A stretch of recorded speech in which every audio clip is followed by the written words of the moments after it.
I am literally just getting the hang of this StreamYard thing. I was sewing and bored and said, you know what? Why not start a stream? And my lovely big brother from the other coast, Will, is I'm here. I'm kind here. enough to join me. He used a vanishing cream and he disappeared. He's a disembodied voice for right now. He's got to go wash that shit off so we can see him. Ah, there we go. He's back. He's a disembodied voice for right now. Whoa. There we go. Now I can hear you. How's it going? How's it going? It's going. I'm just working on a hoodie. Like, it's technically the same pattern as the other sweater that I made that I ended up giving to my sister because she really liked it and I knew she would like it.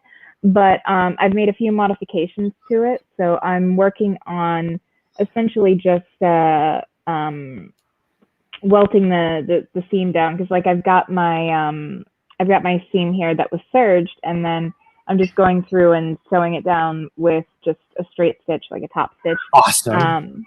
And then I'm gonna do the sleeves and yeah, I was just gonna be working on this sweater, so I figured why not go live and have a conversation with somebody? Why not? Why not? And thank you for being that somebody. Like I would have just been here talking to myself because I kind of tend to do that when I'm working on things. So you're quite literally. You're in every sewing circle I've ever had, so I have to return. You came when you were in the dark. I did. Came to the sewing, so I have to be here. It's my duty to be here. And I was there for your inaugural one, and this is technically my inaugural sewing circle. So, I mean, it worked. And as Big Brother Sewing, I'm glad to be here. I should change your name to Big Brother Sewing. Like, not gonna lie. Like, I changed mine from Empress of Hell to Goddess of Sewing. That's awesome. Why the fuck not? Damn right. But food should be done in a minute. I thought it was going to be done a little bit earlier, but it's not. So you guys will get to watch me slather some pernil with over rice with some of the yum yum sauce from the Japanese steakhouse because that's how I roll. Awesome. Awesome. Oh, Purple. That reminds me. I don't know if my son overheard your intro on a video at some point or he watched another video, but he's been going on and on about sentient beings. And so he has this thing where he'll joke about putting different things in a smoothie. So it's like I'll put goldfish in a smoothie or Reese's peanut butter cups in a smoothie. And then he's like, I put sentient beings in a smoothie. I'm like, no, you're not doing that. And then he was like, I'm a sentient being. And I'm like, yes, sweetheart, you are. Oh, that's awesome. Just my heart. Like, he's been doing really, really good in therapy, too, which just, I am so stoked. And he got to make a new friend in therapy because his therapist went to me. He was like, hey, I have a student that's going to be shadowing me for the next few weeks. Do you mind if she sits in on the sessions? Like, she's like, I'll still be running the sessions, but, you know, having her sit in and kind of learn. And I'm like, of course, that's no problem. You know, Richard makes a new friend and he gets to interact with somebody new, and it's helping to teach the next, you know, generation of speech therapists. And like, she was so nice, and apparently she and Richard hit it off immediately because he's a little player, and everybody who meets him falls in love with him. Of course. Awesome. Kids are charmers. I miss that. All I still talk to some of my son's therapists. We still hang out. I mean, he's had two, well, technically three, but one of them was an occupational therapist, and then the insurance didn't want to pay for that anymore, unfortunately. So I'm gonna like try to fight to get him back in OT, but for now he's just in speech therapy, and he's made great strides, like amazing strides. And one therapist he had was the one that he started with back when he was like almost completely nonverbal. I mean, we're talking a 2-year-old that will only say like mama and baba, and that was about it. Like literally he had to learn sign language at first. So like he would do this, and I mean the sign for more is like more like this, but he would do this for more, like if you wanted more of something. And like he learned a few basic signs to help him communicate at first, and then the language started kicking in, and the echolalia became a lot more prevalent, where he will basically repeat back things that he's heard, and sometimes he'll just keep repeating it until you say it to him. I don't. I remember all of that.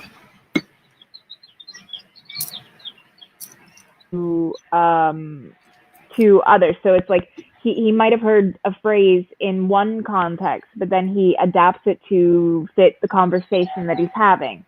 And he's gotten better where now he's doing more spontaneous utterances, like, you know, normal communication. Like, he still has the echolalia and he still has the quirkiness to his speech and a bit of a speech impediment. He struggles with certain sounds, like teeth. He ends up saying teeth with an F sound. There's just certain ones that I called my sister Kathy, and her name's Catherine. I called her Kathy until I was like 12. So, you know. Yeah. So I mean, there's that. And anyway, so he had the one therapist up until about 6 months ago or so, and she was with him from 2 until 6 months ago when she went on maternity leave. But then she decided that she wanted to spend more time at home with her new child. So the therapist that took over for her, who Richard's seeing now, basically became his primary therapist. And like, even when the other woman comes back, I think I'm going to stick with his therapist now, because as much as I adore the first therapist, like, Angela was great, Lane is really like made a connection with my son, and he's like improving even more. So like, that's and he awesome. gets so excited to see her. Like, he literally is like, you know, it's time to go on therapy days where it's like, we're going to go see Miss Lane, we're gonna go to get some McDonald's, we're gonna, you know, go to Poppy's house, which is what he calls my dad, and Yaya, which is what he calls my favorite sister, his aunt. He just calls her Yaya. You know, if you ever are feeling down, Isaiah didn't talk until he was 4 years old, you know? Didn't say a word until he was 4 years old. Yeah, so, no, I mean, it's hard when, you know, your child can't communicate with you. It's the worst. You feel so helpless. Oh, it drove me crazy. I remember the first time he talked, we literally had a party. I cried the first time he spontaneously said, "I love you, Mommy." Oh, like, yeah. I straight up cried like a little bitch. Oh, yeah.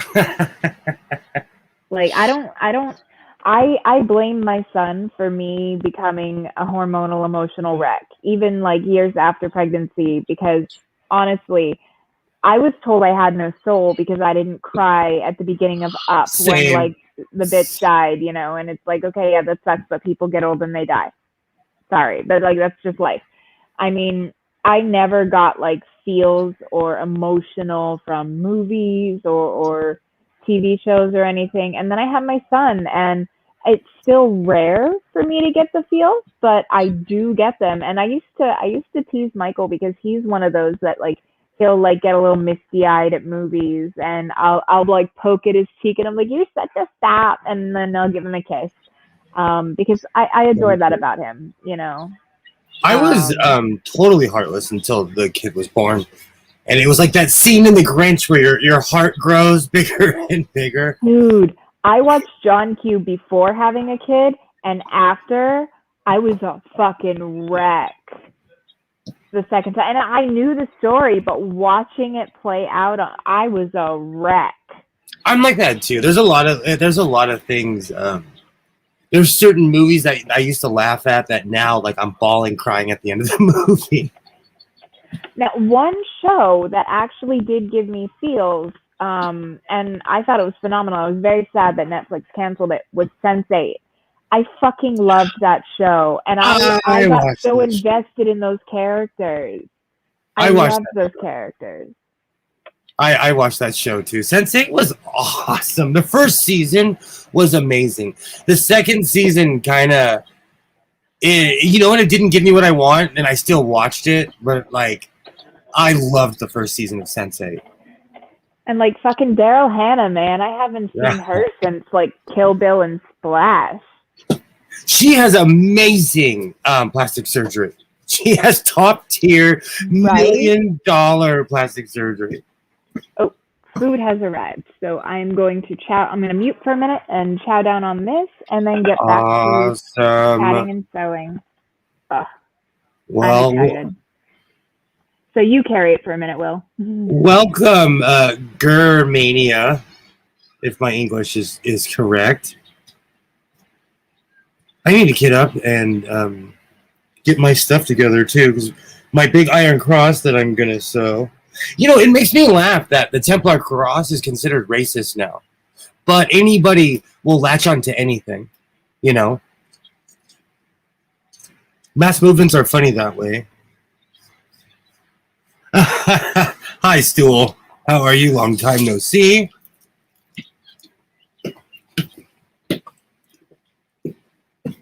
Germania, awesome. Stool, if you want to hop in, I can send you the link.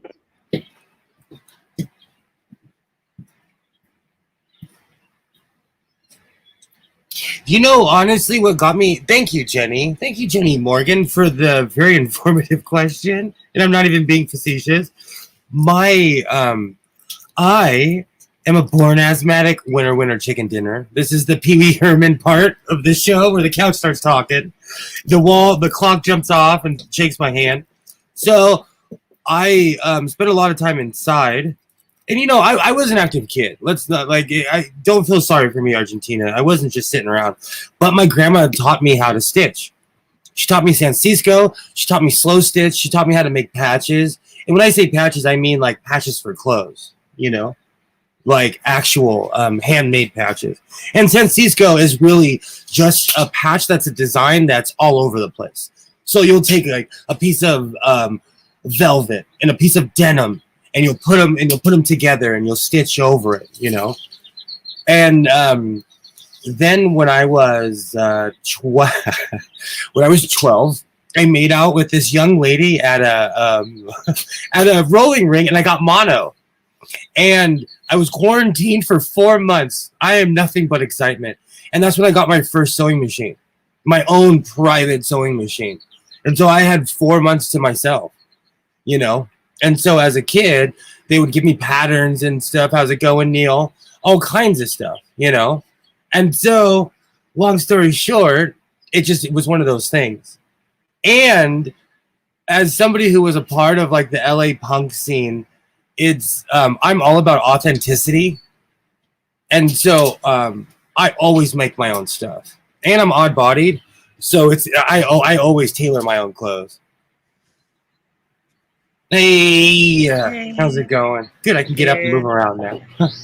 And what else got me? I got mono in high school, and it wasn't even from making out with the girl. She just took a drink of my soda, and oh, that's disappointing. I ended up with mono. I know, right? I was. Although she was but would she have been worth making out with? That's the bigger question. She was hot, but she was kind of a bitch. Like, she tried to take my boyfriend, and when I said, fine, you can have him, because if he will go and like cheat on me with you, then I don't want him. And then she got mad and dumped him, which I thought was pretty great. Not gonna lie. They ended up with nothing. That's cool. Mm-hmm. But that's funny. Yeah. Oh, that's too. funny. So I was Kitty and she was Cat. Oh, that's funny. No, also my dad sewed, and I always thought it was weird that, like, you know, my dad was part of that old school toxic masculinity. Let's go shoot guns. He literally would wear a bandolero, like a belt with bullets. He was no joke, but he sewed. So I got lucky. Like I said yesterday, I got lucky. My parents never taught me hatred. They just were themselves, you know? And they were old school, and it wasn't all rainbows and blowjobs. It wasn't just the greatest time on earth. But you know, they never taught me hatred. Me too. They never taught me hatred, you know. So I got lucky in that sense. Or the stigma that like a man can't sew. You got to know how to take care of yourself. Yeah, I'm sorry, but you know, you should know how to change a tire, fix your hem of your pants, there's certain things in life everybody should know. Oh, absolutely. I remember it was I don't know, a year or so ago. I was on my way to my son's therapy appointment, and I got a flat tire. Like, it just blew out. So I was like, fuck, I'm on the highway. And so I pull off, and like, I got Richard chilling in the car. I made sure, you know, he's got what he needs. And I start pulling out the kit to jack up the car. And it's like, I know how to do it. But this nice guy, he was actually a Haitian immigrant. He pulls up behind me, and, you know, he offered to help. And like, he literally was built like Jason Momoa. So he had this done in like 15 minutes flat. But I had called my dad because I was like, hey, Dad, I might need you to take Richard to his therapy appointment just so that he gets there on time, because I don't know how long it's going to take me to essentially change this tire, you know? Like, Jen, are you trying to get in a second time, or? No. What? Oh, that was my fault. I changed what I was just file I was confused. on. Give me a sec. No, I was just confused because like this is my first time actually handling the whole StreamYard thing. So Yeah, because I closed the silly window I was sharing because I'm an idiot. gotcha. I'll find it again. No worries. I thought I'd minimized it and I closed it. The guy had essentially changed the tire in like 10 minutes flat, which was way quicker than I could have. And my son got to therapy on time. And like, it was really nice of him, you know, like there are still good Samaritans out there. There are still decent people in the world. Like, he didn't have to stop, but he did. Oh, absolutely. Absolutely. And he was lovely. I recently stopped like a week and a half ago, 2 weeks ago, to help somebody. I was surprised on how many people stopped and helped me, because it was a giant truck and it was dead. Every piece of that costume I made myself. So awesome. Guys, who's so. I love that. My first It is machine, gorgeous. I don't have any of it anymore. I was your age when I made that, Kitty. Oh wow. Now I have Pirate King stuck younger in my than head. You. Younger, older. Might be slightly I'm 34. older, actually. I am the 34. Pirate King. I probably was 35 when I made that, so a year Okay, older. so about my age. See, now I have to watch. Here. Now I have to watch Pirates of Penzance, the Kevin Kline version, just because I like it and it's on YouTube. But now I have that song stuck in my head. I am a Pirate King. That's on the HMAS Lewin. It's actually a sail ship. Oh, awesome! They do it. They use it for taking kids who have problems on to train them and get them used to. Yeah, it's kind of cool, actually. There was one time during Fleet Week in Portland, and you know, when they say Fleet Week, it's not what you think it is. It's like they really don't. Oh, Neil, you're a good guy. You know what? I'm oversensitive. You know what? I'm oversensitive. You're a good guy, Neil. You guys, like, you're a stand-up person. You and Randolph have impressed me both, so don't worry about it at all. No, real quick. I'm tied to the mast there, Jenny. If you're wondering. That's hot. It was. But I need to show this off. Chris made pen nails for this is pork skin and fat, and it is like super crispy. It's basically like bacon, and so like the pork gets slow cooked, so the inside is tender and juicy, and then you get this crispy bacon tasting skin on the outside, which is my favorite part. Oh, it's so good. Okay. Carry on. I just had to show off a little bit because it's fucking delicious. Oh, you had me at bacon. I'm chasing a heart attack. So you had me at bacon. You had me at... Jen knows. I honestly have to slow down. You say bacon and you're like, oh, when? Now. Okay. Cool. Is that pork belly? Oh, God. I have to stop myself. I make pastrami sandwiches. I make fried pastrami sandwiches at 11 o'clock at night, where it's literally just fried pastrami meat and mustard. So, now I want pork belly. When I was a kid, and even now, my dad would make me fried pastrami sandwiches, but they'd have mayo, spicy brown mustard, and tomato and cheese. Like, that is my perfect fucking pastrami you're making sandwich. me hungry. You're making me hungry. Actually, if they have Firehouse Subs where any of you are, they actually have a sandwich. It's called the Steamer, and it's corned beef and pastrami and cheese. And it comes with the mayo and mustard. Like, I will go to Firehouse and I'll get a Steamer, add tomato, and it's basically the sandwich from my childhood with corned beef on it as well. So it's fucking mwah. Oh, absolutely! You guys are killing me and making me hungry. You're just talking foods that are destined to kill you. There.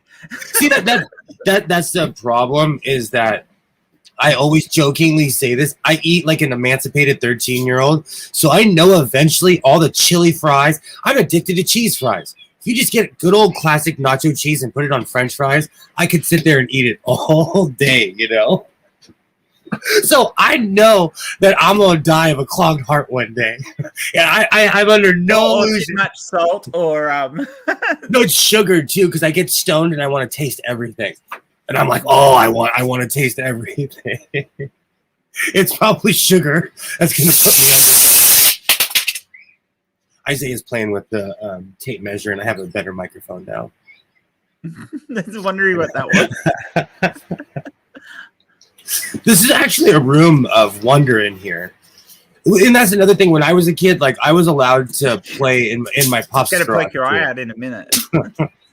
I told you the story about. So let's tell a precautionary tale of why you should always check airsoft guns. And probably a year ago, right around this time, a year ago, in the beginning of the pandemic, we were going through all my dad's stuff because he had just recently passed away, and Isaiah found a fake Beretta, which is an air pistol. Well, the cartridge, we didn't know. The gun is seriously 40 or 50 years old. Isaiah turned the knob, pulled the trigger, and he shot me right here in the nose. Oh. I got lucky that day. So ever since then, we practice safety with everything in this house. And quite honestly, ever since he shot me in the nose, my sniffer has not been right. You don't smell right anymore.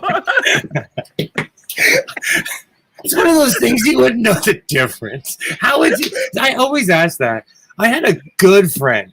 She would always tell me, I can't. She would always say, I can't smell, and I thought she was such a liar. And one day on a long trip to Vegas, I let out a deadly fart. And you know what? She really did not have a sense of smell. Because she was trapped in that car and I was just staring at her. Like, it's inhuman for her not to react. And she had no sense of smell.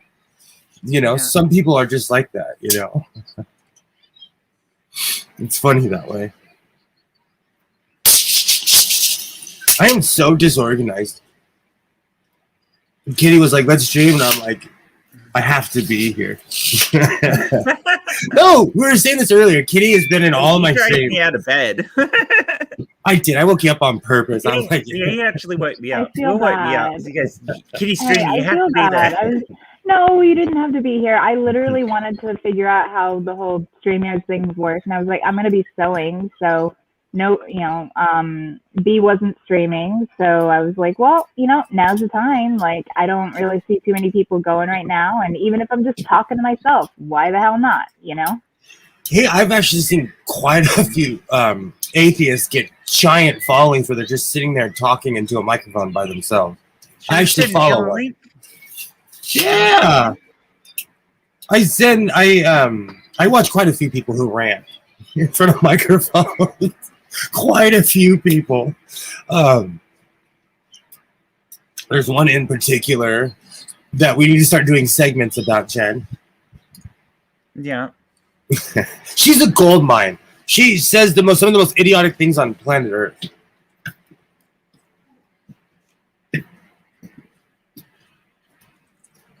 See, I love a good rant too. I'm one of those people. Oh. Hey, Nikki. Oh, there we go. Hey, Nikki. My phone is is it keeps on messing up, and I think it's trying to tell me to upgrade. So did anybody see that thing about Apple and privacy today, which wasn't a shocker? Apple and privacy. Basically, every time we get an update, we lose more and more of our privacy because we are Apple's guinea. Like if I say we, as an Apple user, you know, I am Apple's guinea pig. They basically use us as social experiments. Hey, how's it going? How's it going? Awesome. Well, how are you? Oh, not too bad at all. I've got my second assessment at the Gender Identity Clinic on the 17th, which is less than 2 weeks away. Yay, that's awesome. HRT by the end of the month. I can't believe how long it takes you guys in the UK. Oh. And I'm lucky. I'm lucky that I live in Manchester and there's a new Gender Identity Clinic. How long has it been, Laura, since you started transition? It's been 2.5 years now. You realise within 2.5 years I'd been on hormones and had surgery. Yeah.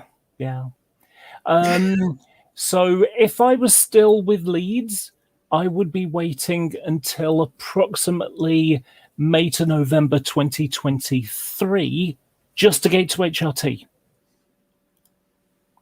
But thanks to this new Manchester clinic, in 6 weeks I had my first assessment, and there's been a bit of a delay due to blood work stuff, but I have my second assessment on the 17th now of this month, not 2 years from now, this month.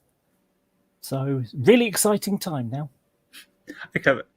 Well, I just sent a message to each other and it was almost exactly the same. But honestly, and you're muted. Again, we are there in our relationship where we literally that was actually kind of creepy. That was actually that was kind of creepy. I don't know, like the downside of, you know, being a trans person on Turf Island is just how fucking miserable and long and how many roadblocks. Like, do you know? I'm so sorry. Posey Parker paints. Oh, sorry.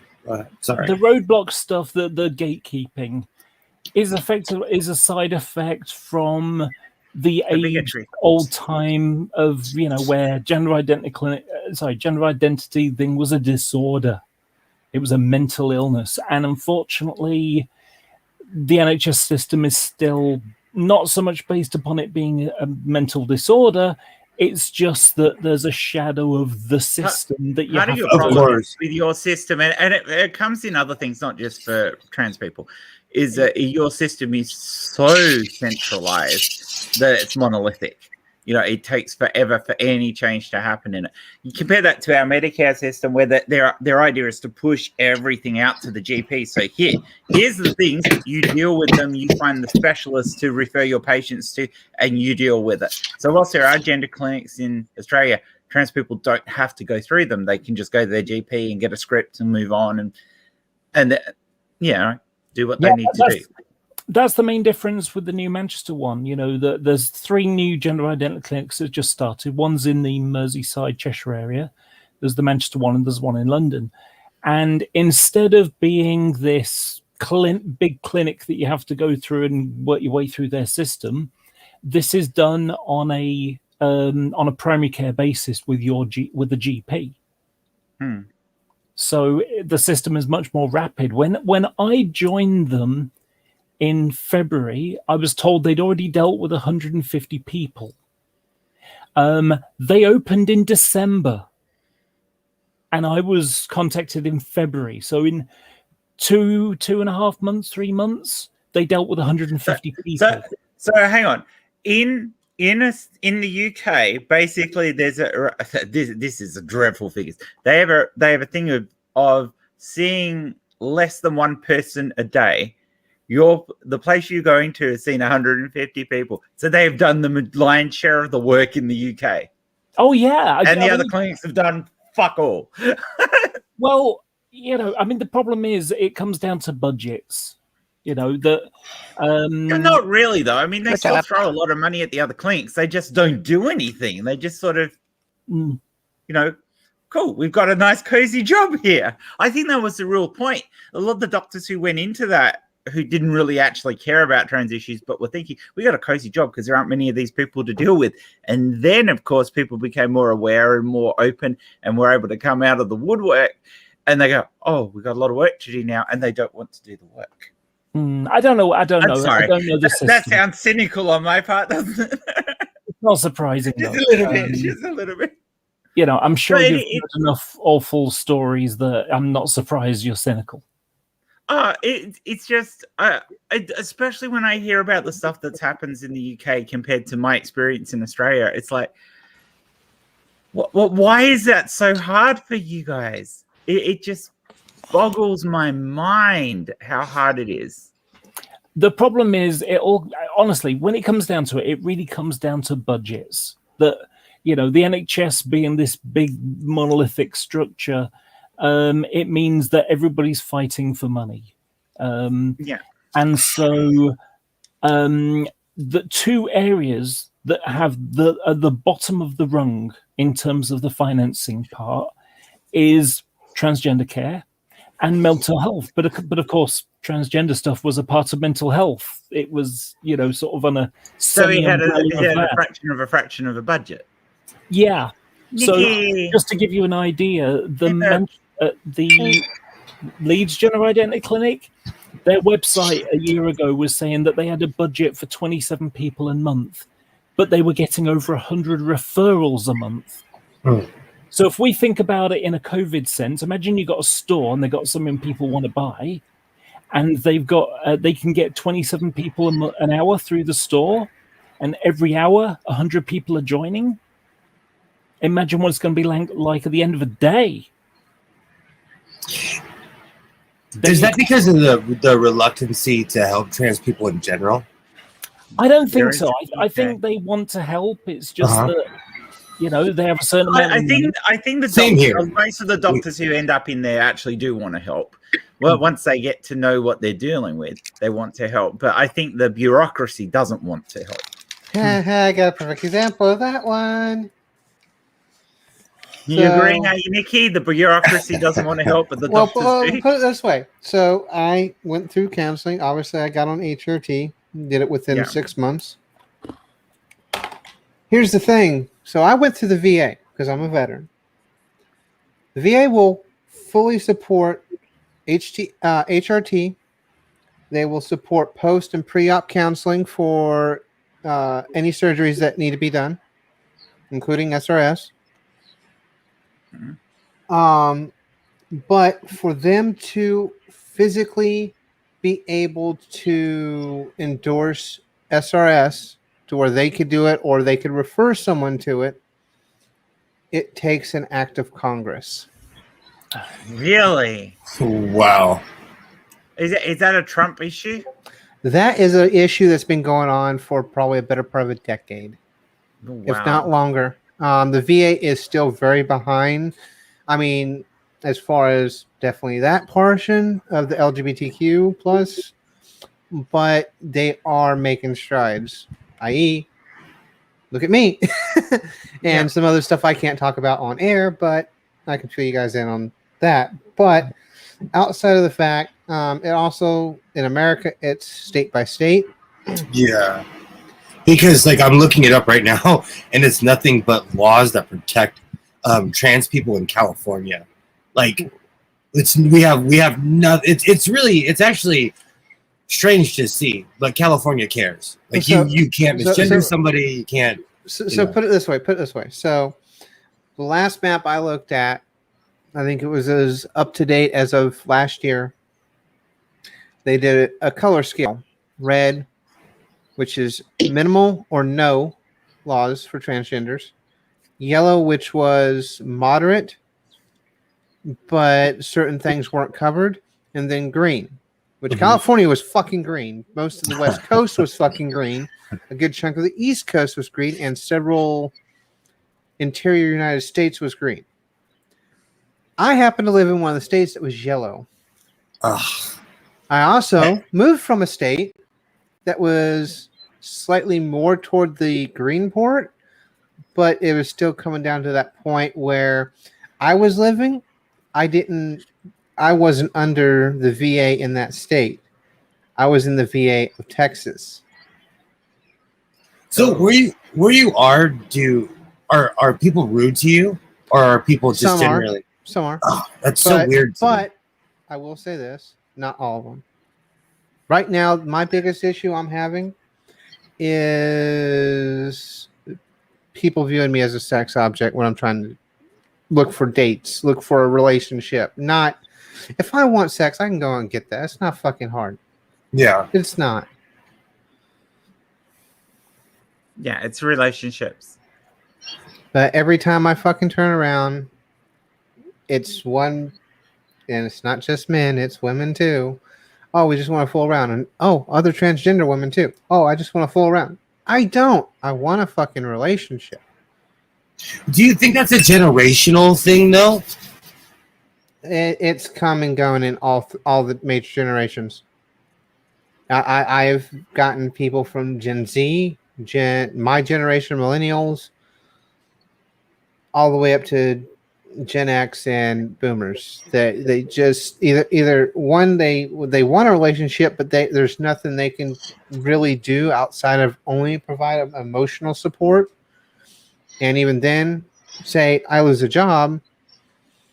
Well, what are you gonna do if I lose a job? We're going to be on fucking welfare. You know, that's the unfortunate byproduct of living in America or anywhere, in Western civilization. We base our relationships on how much somebody can help us, rather than like, hey, do I really like this person? Or hey, they look like they can pay rent. Well, here's my thing. Because of where I live, I do not have the finances because I'm only ever going to work one job.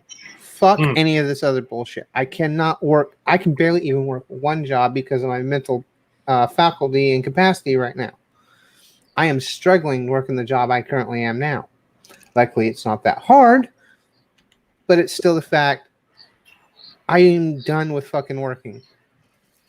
I've been done because of the bullshit I've had to endure through the last 10 years of my life. I can't do it anymore.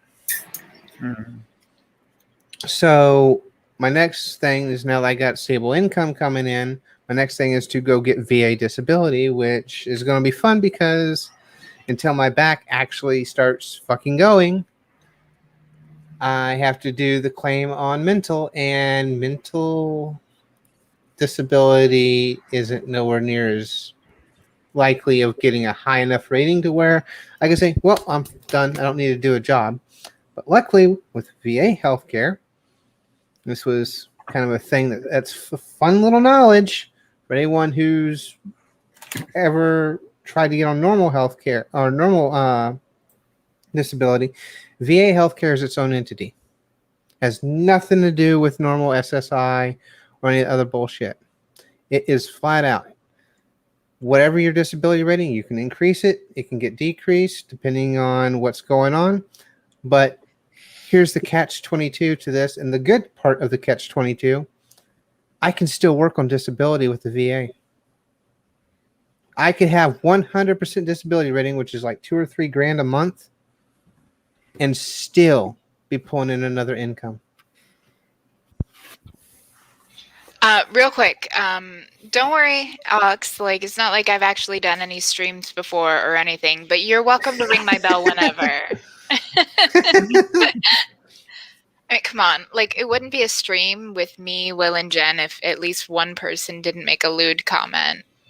Yeah. We're still, because it's going to, we're still at, because he's like, I think only 6 people can be in it because I don't pay for StreamYard, so I don't think more people can be in here than just the 6. This is the first time. This is actually my inaugural stream. It's the first time I've gone live on my channel.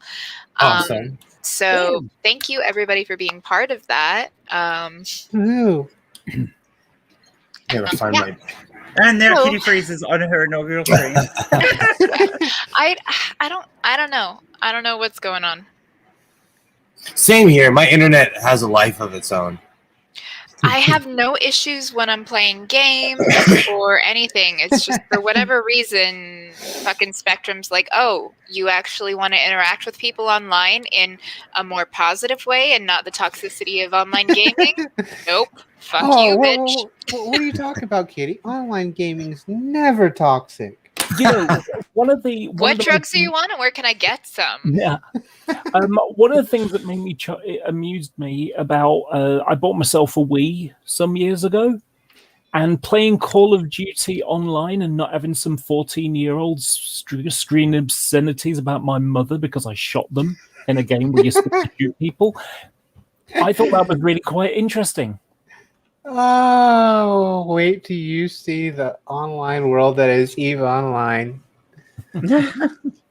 You've never heard such language come out of grown fucking adults. I've been a part of the great debate community. Yes, I have. No. This goes much worse. But honestly, yeah, like what's an online game if someone's not, calling you a neckbeard, a whore, hoping that you get assaulted because you're a girl and you're playing things, racial slurs, QAnon bullshit. Literally, it's just full of it's worse as a woman gamer as well, because the amount of bullshit you cut from misogynistic little shits. Hey, it's mostly about 14. La la la la la. I would literally be walking down the hallway and hear someone say, "Hey, you sound like the N-word," while my son is playing GTA Online or something. People say the most awful stuff. The most awful stuff. I must admit, I was playing GTA 5 once online, and it was a racing thing. And my microphone was off, because it is. And I'm winning.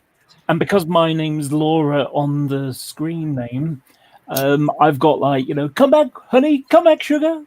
I don't know. That was a little bit thrilling for me. I got a fun one for that one. So I also play Forza. And I'm actually decent at that when I'm not trying to use my steering wheel, because my steering wheel, I need a full motion sim if I'm doing racing. But I was doing Forza on the controller. This was almost a year ago or so, probably a little bit more. This was about sometime after I came out. Well, I didn't have my mic on, but my car was very fucking pink. And my character in the game was female. I got rammed into so many goddamn walls. Wow. Just because I was whipping the shit out of these people. I like it when girls beat them up. Like I remember, and this is a true story back from my childhood.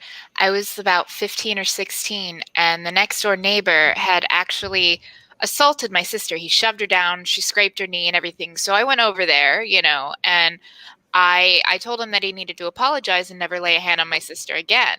And he had a good 30, 40 pounds on me and about 6 inches of height on me. And he's like, what? Yeah, right. He probably had way less than 6 inches, if I'm being honest. I had to. I'm sorry, Kitty. So he goes and he shoves me and he was like, what are you going to do about it, bitch? And I'm like, you really don't want to pick a fight with me. I just want you to apologize to my sister and never touch her again. And he was like, well, how about I touch you? You can suck my dick. And he shoves me again. I'm like, you really, really don't want to do this. Like, I gave him fair warning, but then I think you were too generous. He swung at me, so I deflected his blow, and his swings are really wide and just awful. Like, he has no idea. Dude punches. Yeah, he has no idea what he's doing. So I'm like, all right, what's the fastest way to end this? Because I had years of martial arts training, and I was like, okay, here's what I'm gonna do. I'm gonna go and kick him mid-body, knowing that he'll grab my leg and try to overpower me. As soon as he grabbed my leg, I didn't have to defend my face, so I put my hands on his shoulders, tilted my knee across his chest, and I went down and used the momentum to throw him up over me. I didn't realize, like, I didn't intend this, but it worked out pretty well, that there was a concrete pillar that his face met when he went over me. And he broke his nose in 3 places. So he got his ass kicked by a girl in front of all of the kids in the neighborhood. He runs in crying to his mom. So, strike 2. And then she comes out to yell at me, and everybody's like, no, he hit her sister. When she said apologize, he said, things to her, and he shoved her and swung on her. And she's like, oh, so you're going to hit girls, are you? She takes this like 17-year-old kid, bends him over her knee and spanks him in front of everybody. And then she goes in, grabs all of his CDs that is like lawn mowing and dog walking money paid for. And she's like, I blame this goddamn rap music, and snaps him into little pieces and makes him clean it up. Wow. Shit. Like, I'm not a violent person by nature, and I don't choose violence, but I revel in that. Like, that was a very good, like, I enjoyed that, because honestly, that's what it was. It was very, like, it was just so good, because he was such an asshole, and like, he had it coming, like, honestly, and all I did was defend myself in the end. Like, he swung first. He just, was punching above his weight class, essentially. Skill class. No. Well, skill class, yes. He was higher than me in weight class, but like, honestly, I was kind of scrappy. Like, when it came to grappling and sparring, I've always been very, very flexible, and I had very strong legs. So in high school, there were only...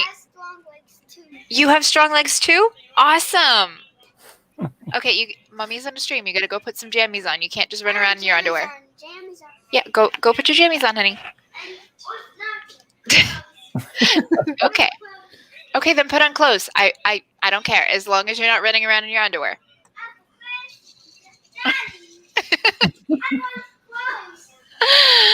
Anyways, you good? Do you need to go potty?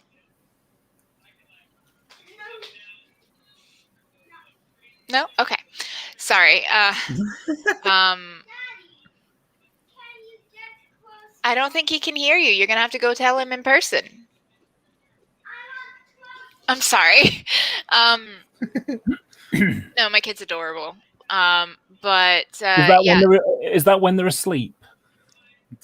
No, he's adorable all Kids the time. Are always adorable. Honestly, You're he wins cynical, hearts. Laura. He's gonna be a heartbreaker. Like, he wins hearts over and over again, like, wherever he goes. But anyway, so yeah, okay. Go stay with Daddy. If you don't want to put clothes on, then go stay with Daddy. If you ever want to see anything cringy, my Mormon neighbors are having a party right now that they did invite me to, but they're dancing to 50 cents. I had to close my garage door because it was getting cringy, and they have great speakers. Kitty, you said about he broke his nose in 3 places. What was the other one? Because the first one was the wall, and then the floor. No, it was just the wall. No, the nose got broken in 3 places. His face smashed into the wall. I figured if I threw him, that would end it, because it would have like spooked him, so that was the plan. The plan wasn't to smash him into the concrete floor on the carport. And like, I didn't come out of this unscathed either. My back was all scraped up because I went down on concrete in order to throw him over me, but I knew how to land, so it was just minor abrasions of, skin, like, and my body weight smashing into the concrete. But I made sure to keep my head up so I didn't bounce my head off the pavement, and I knew how to land. But as I was saying, like, I did sparring and grappling in martial arts, and I was really good at that because I had very, very strong legs, and I was very flexible. So I could literally like slither around a person like a snake. Once I got someone down onto a mat, I made them my bitch. Like, they were not getting out of my holds. This is one reason why I like when I was growing up, because it was 3rd grade. I got into one fight and lost. That's when I shut down, reassessed, and came up with the goal to live by. I fight to win. I don't like violence, but I will fight to win. I will. And that's all self-taught. I no martial arts training outside of high school wrestling, and I'm not kidding. I will pull every goddamn dirty trick in the book to end the fight in my favor to save my own life. Yeah, there's no such thing as a fair fight. I'm sorry, there isn't. I mean, obviously you've got sport and that's the thing, but in real life, no. Because I had a the soft bits are the first bits you target. Well, there was a guy that picked me up. Sometime this week. Came home with him. And he wasn't bad. He just was drunk and whatever, blah blah blah. Well, I finally had enough. I was like, you know what, get out. He was like blah blah blah blah blah blah blah blah blah. I was like, no, get the fuck out. And I was in the kitchen. I had a pair of scissors. I can use anything as a weapon. Just saying. And that was the first thing I grabbed. So if I mailed you a 1911, can you legally carry it in your state? Yeah, I could. I just have to. I actually just have to go get the permit for it. Because that's the kind of thing where you need a 1911. Be like, get out of my house now, right now. Because that's a big deal. No. Well, respecting people's boundaries is a big deal. The fun part was I was like, you need to assess this in your drunken mind.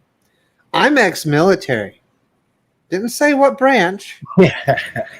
I said, I'm ex-military. I'm trans. Motherfucker, I'm going to fuck your world up because you're going to underestimate me. Have you ever been beaten up by a girl before? Yes, I have. No. That's the question you asked them. Oh, that's like when anyone screams the F word, you ask them if they want to get beat up by one. So if they call you a faggot, you ask, do you want to get beat up by a faggot? Because, there's one thing of thinking that, thinking someone's lower than you, but getting beat up by someone who you think is lower than you has to hurt. It stings a lot more. Trust me. I had a gay friend in high school, and one of the jocks who was very, very right wing kind of said the wrong thing, and he got his ass whooped, and it was so fucking hilarious. We see that all the time out here, like. Don't think just because somebody's part of the LGBTQIA plus community, you will you will not get beat up.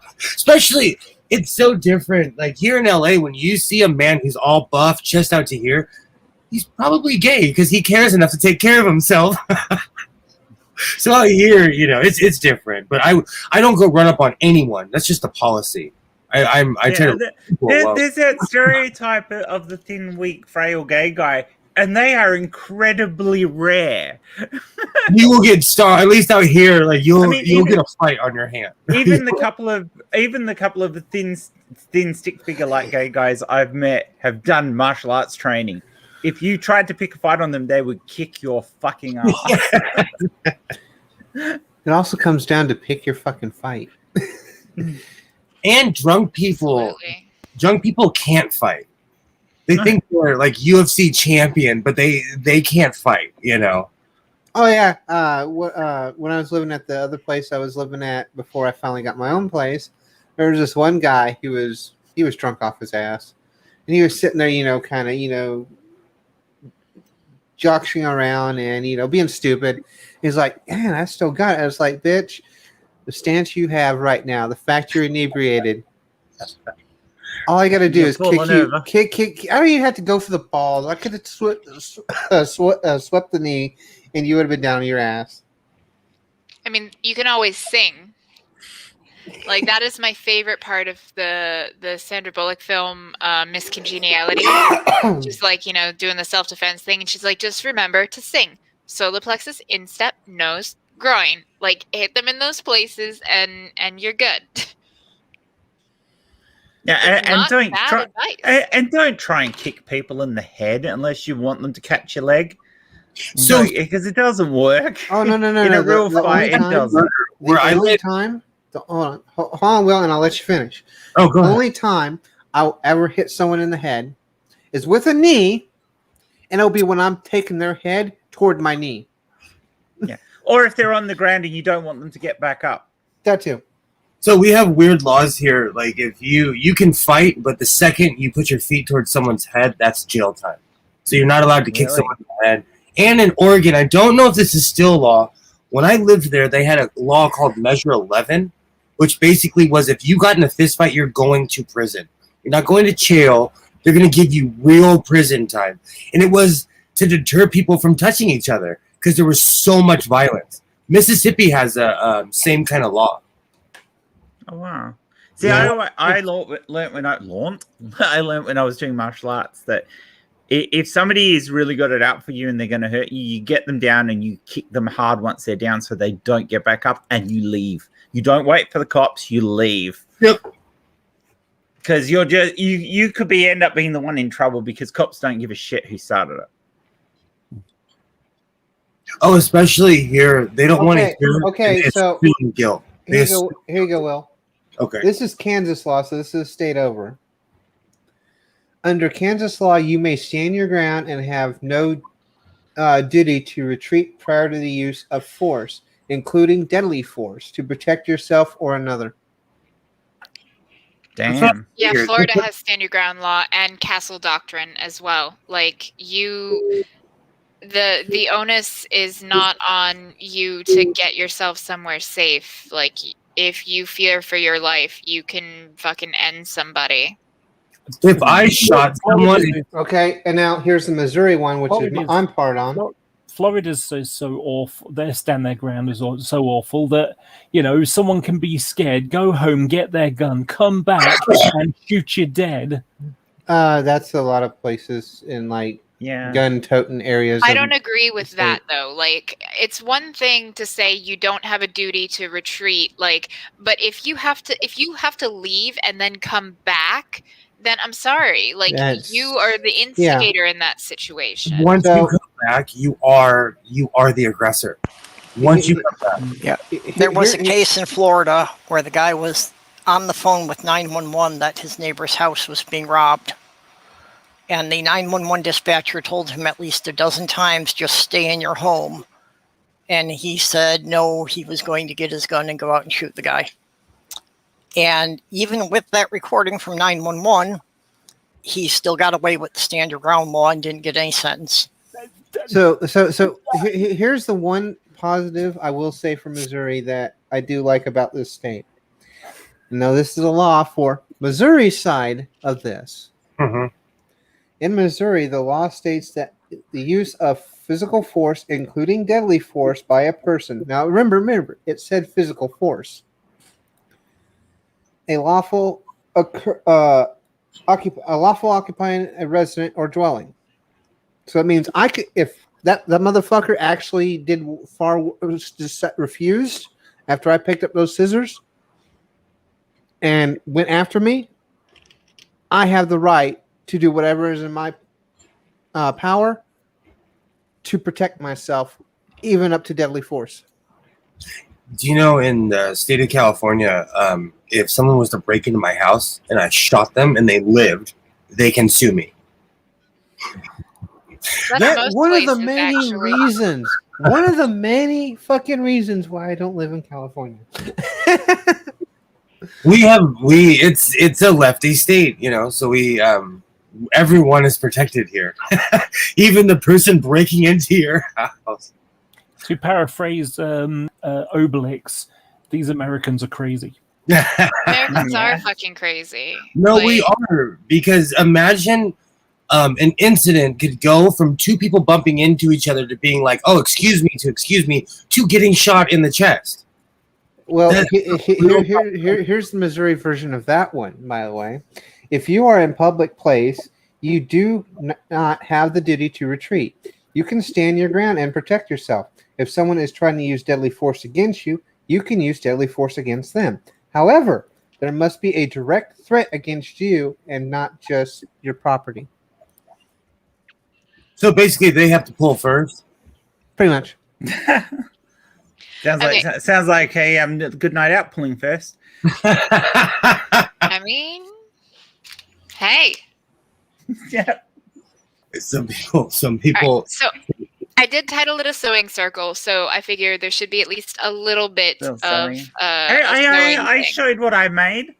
Yeah, no, I I'm gotta saying pull my for back me, like other than just me actually doing the sewing. Now, right here, I find it a lot easier when putting sleeves into a garment to do them flat. So rather than sewing the sleeves up the seam first and then sewing them to the shoulder, I leave the entirety of it flat and open, and always remember to mark your notches, because on your patterns there will be little notches for you to cut out, and those are what you line up so that you know that your pieces are in the right place. And so on one side of the sleeve there's 2 notches, and on one side of the shoulder of the main body of the garment has 2 notches, and that's how you know that you're not putting your sleeve on the wrong side, because you always match up your notches and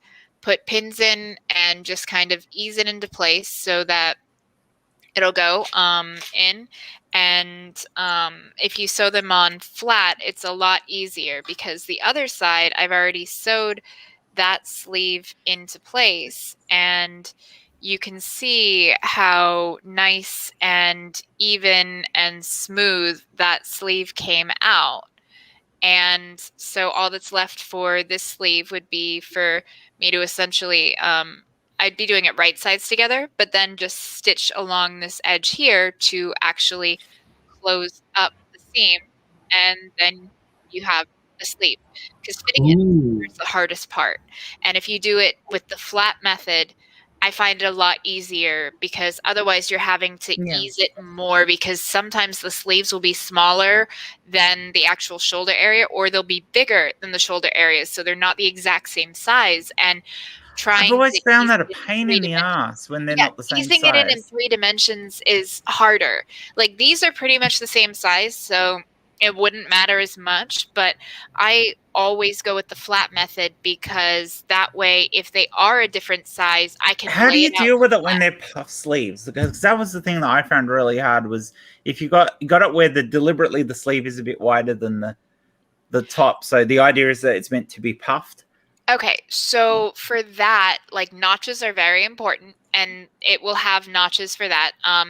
And you would start at the ends and the middle and the notches, and make sure those are lined up. And then the rest of it, it's just a question of essentially finding the middle point between them and trying to ease it out so that it basically, you don't have more gathered in one side. It's almost like mini gathers, like if you were doing like a skirt or a dress. So you're basically gathering at the sleeve, but if you make sure that all of your notches are connected, your center point and shoulder seam are connected, and your ends are connected, doing the, if you're doing the flat lay method, you do the ends. Otherwise, you'd be matching your notches and seams and making sure that your cardinal directions are met. So like the bottom seam, the top where the shoulder seam is on the bodice, and then all your notches, and start at those 4 points and then go in between them and just make sure that each area is even for the gathers, and then sew it in. Lots of pins. Pins are your friend. It's just, this is a very stretchy material, and the pins want to fall out. So I'm using these little Wonder Clips, and these things are awesome. I got a thing of like 50 of them for like $5 on Amazon, and I'll also use them as bag clips. So like when my son's got bags of chips or something like that, I'll just like snap some on there as little bag clips. But they work really, really well for holding things. Yeah, I actually, it's with certain types of sewing, I prefer to use clips than using pins, because there are some things you can just clip and it's just way easier. Yeah, like I've just been clipping here. Like, since I've got the serger, like normally I would essentially run this through the sewing machine and then finish the edges with like an overlocking stitch, but then it's much more stiff and not as flexible. The serger also is great when working with really stretch materials. Yeah, that's because another it's hassle super with sewing machine. smooth. It is super smooth. This serger just like it sews like a dream when it comes to these stretch knit materials. And you can get away with just using the clips and not pins for that. Oh, and brilliant. honestly, I can get away with not using anything. Like with the sleeve, I want to because I want to make sure that it's even. Yeah. All my points are even. But with other things, like when I did the hood, I didn't even when I sewed the hood together, I didn't even bother using any pins or clips. It's just aligning so it as I'm going. And sorry. So no worries. So for here, I basically just did a blind hem. So essentially, I folded it up like this. So I had one edge going, and I folded it like this and sent it through the serger like that. And then I welted it down essentially by doing a straight stitch, sewing the seam allowance flat so that it doesn't want to like poke straight out. And not only is that more secure because the straight stitch will help to stabilize the stretch stitch that the serger does, but it also looks nice and it keeps this hood facing in place. So like here's the hood portion of my jacket. The hood's done. I just need to attach it once I'm done sewing up the rest of the hoodie. So ends, thank you for coming to my TED Talk on putting in sleeves. I just, I wanted to do something informative. Like, I'm glad we're just shooting the shit. Like, I needed that. It's been a rough couple of days. Know the feeling. So, you know what's funny? I'm listening to that and I'm thinking, I don't do any of that. When I do puff sleeves, if you imagine this is your armhole, okay. What I do is I put a pin there, and I basically do on the shoulder seam. I do about maybe a pinky's length, okay, and I stick a pin in it, and then going around the sleeve, I basically sew it up to that. Sorry, I pin it up to that pin, and then the same on the other side. And then what I do is I, center the puffed part. So if you can imagine, it's like going up like that. So I basically, stretch it out, put it together, get it to the center, stick that on the center of the shoulder seam. And then I just, I'll already have a running stitch. And then I'll just pull one to get it to gather up and just pin it and then sew it. Yeah, I mean, one thing you could do would be like a gathering stitch as well for a puff sleeve, where essentially you're just doing, a really long basting, and you pull that to get your gathers like nice and even. That would be another way to do it. Like, I personally don't really usually go for puff sleeves, so like it's kind of a moot point for me. But it is still like I still struggle with puffy sleeves. So I just say fuck it and don't do the puffy sleeve. But I do need to practice it more. I'll probably make some like doll's clothes or something where it's a small amount of fabric. I can use scraps and kind of, practice it a bit. Although I am excited about the fact that I just got this. I have it in black and in white. It's 1 millimeter elastic thread from Gutermann. Oh yeah. And I'm basically going to be making some bodice tops like with shirred fabric. So the way shirred fabric is done is you and you can do it with the machine, but you have to hand roll the elastic thread around your bobbin, and you have to make sure to be very careful with the tension because it cannot be tight at all. That's why you have to do it by hand, because if you try to do it automatically on the machine, it'll just pull it way too tight and it won't work. And so your bottom bobbin will have the elastic thread, and then the top will have just a regular thread. And you basically do like straight lines, half an inch or a couple of centimeters. I forget how many centimeters is half an inch. But a centimeter and a quarter. Yeah. So, 1/2 inch to 2 centimeters, like, roughly, or centimeter and a half, whatever.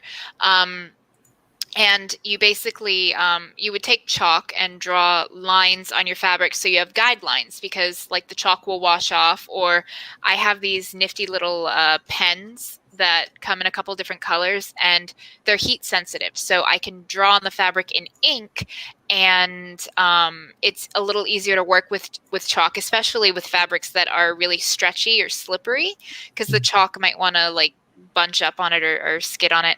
And then as soon as I apply the heat from an iron, they disappear. So it's definitely more convenient for some projects. But so you have your little lines, and you basically sew a straight stitch on that line, then pivot, and lift up the needle and slide your fabric till you get to the next guideline, put the needle back down, and then pivot back and go back. And then you basically don't want to do a stitch going from one row to the next, like you don't want to sew down. You just want to slide your project, and you have to be careful because you don't want your alignment to get messed up. But then you just go back and forth across the entirety of that garment. You will use more fabric because you will be using like a cotton fabric rather than a stretch fabric. But in the end, anybody who was alive in the 90s, if you remember those little tube tops that they were like this big, but they would like stretch out to here, and they had like that beautiful like accordion look to them, that's shirring. That's actually shirred. It's a tube top made out of shirred fabric. So it's a good way to make fitted clothing without exact body measurements, because it will want to be really small, but then it will stretch out like, at least 50%, and sometimes even more than that. And so it will hug your curves without being too tight or restricting. So it can give you a really nice silhouette without something that is going to feel suffocating. And I kind of like the look. So you can do like shirred for the bodice and then have like a long, like flowy part. So you could make almost like a tunic top, but, where it could theoretically be a mini dress, but like with a flowy skirt area, and then like you from like the waist down, but then in the upper bodice part, like have it with the shirred fabric, so it will hug your curves. It will come in nice and like smooth on the sides, and then have it flare out to like, almost like a little skirt for like a cute little like tunic skirt top thing. Or, you can use it for just, the torso portion of something else, and then do something different with the sleeves, like bell sleeves. Or I actually have some fishnet type fabric that I could use for sleeves. There's another common thing that's used, which is on the back of a dress. So the front is flat. Exactly. Fabric, it's and the back smooth, is and in the back it's shirred, so that you have a lot more room, and it fits much nicer. It's more flattering to your body than having it be like just the tight fabric, and not as frustrating as having to do like exact measurements, because sometimes, I mean, even if you have someone's exact measurements, like they could gain weight. You put on a couple of pounds or a couple kilos, and depending on how they carry the weight, that could completely ruin it. So having stretch fabrics or having shirred fabric, it gives you a lot of versatility and fit. And I absolutely love it. Elastic waists are very common on skirts these days as well, and pants. I have a plaid material. I'm going to make myself a little A-line pleated mini skirt. I picked up this fabric for stupid cheap. Like it was just sitting there in the bargain bin, and it was like $1 a yard, and it's like 2 yards or 3 yards of fabric. I'm like, that's enough for a mini skirt. Like, so that's on my project to-do list. But yeah, no, like I enjoy sewing. I really do. It's a wonderful hobby. I still am learning, like I still need practice at things. I still fuck up, but I mean, that's where my little seam ripper comes in handy. Seam ripper or unpicker, as people in the UK and Australia might call it. It's actually a better term for it, an Seam unpicker ripper. as opposed to seam ripper, because like it you really are picking out the stitches with this. But yeah, I so have anyways. something. I have something. Just in my hallway. It's in a box at the top, and I've got a smocking pleater, and that's kind of cool. Cool. Mhm. It For looks those people like who don't know what it is. it looks like we have someone in the back that wants to join. I don't know.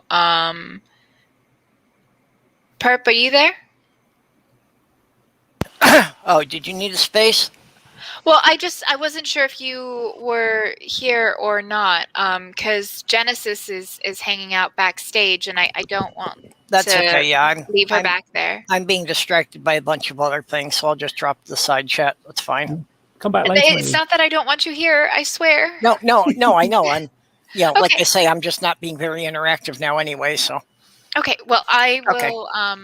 Oh, perp! I'm pinning my shirt right now because I'm gonna sew tonight. Oh. Hey, Genesis. How's it Hey! Hi there.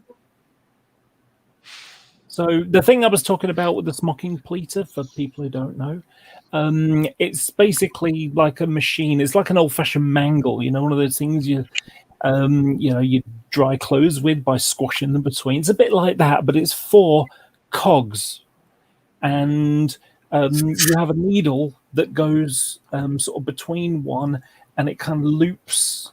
It kind of goes like this on the top. So it goes over the top of one of the cogs. And so on the front part, you take your fabric and you put it over, through a roller of some kind, just get a piece of, wooden rod. And it's got like a curve. I'll just go and get the thing because it makes more sense to explain it when you've got it. Hey, Genesis. Robots. I don't want robots taking over my sewing things. It's a hobby. That's how I say hello. Robots doing the housework, I'm okay with. Gives me That's more how- time for sewing. That's how I say hello to Genesis.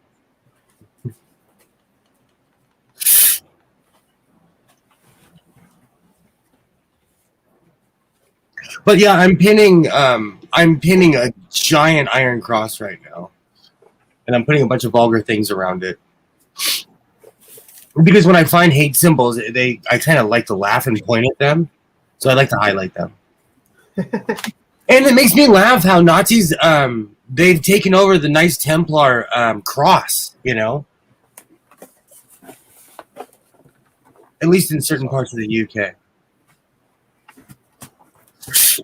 Hey, Cadence. Thank you for coming.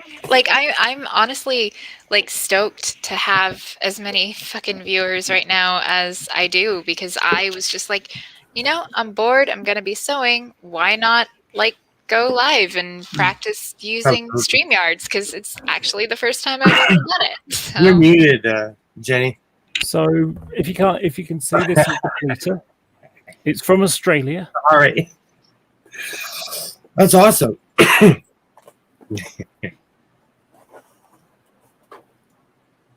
Oh, we want to see it again. Rolo, so you could show it a little bit better. Oh, okay, sorry. Okay, so, no worries, honey. So this is it. Ooh. Okay, so if you look, it's got needles all the way down. Mm-hmm. And what you do is you take some fabric and you roll it up into like a tube, and then that goes through here.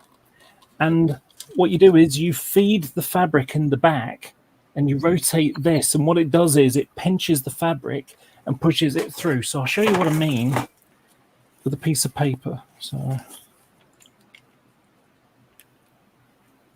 I've actually got a piece of paper with nothing written on it.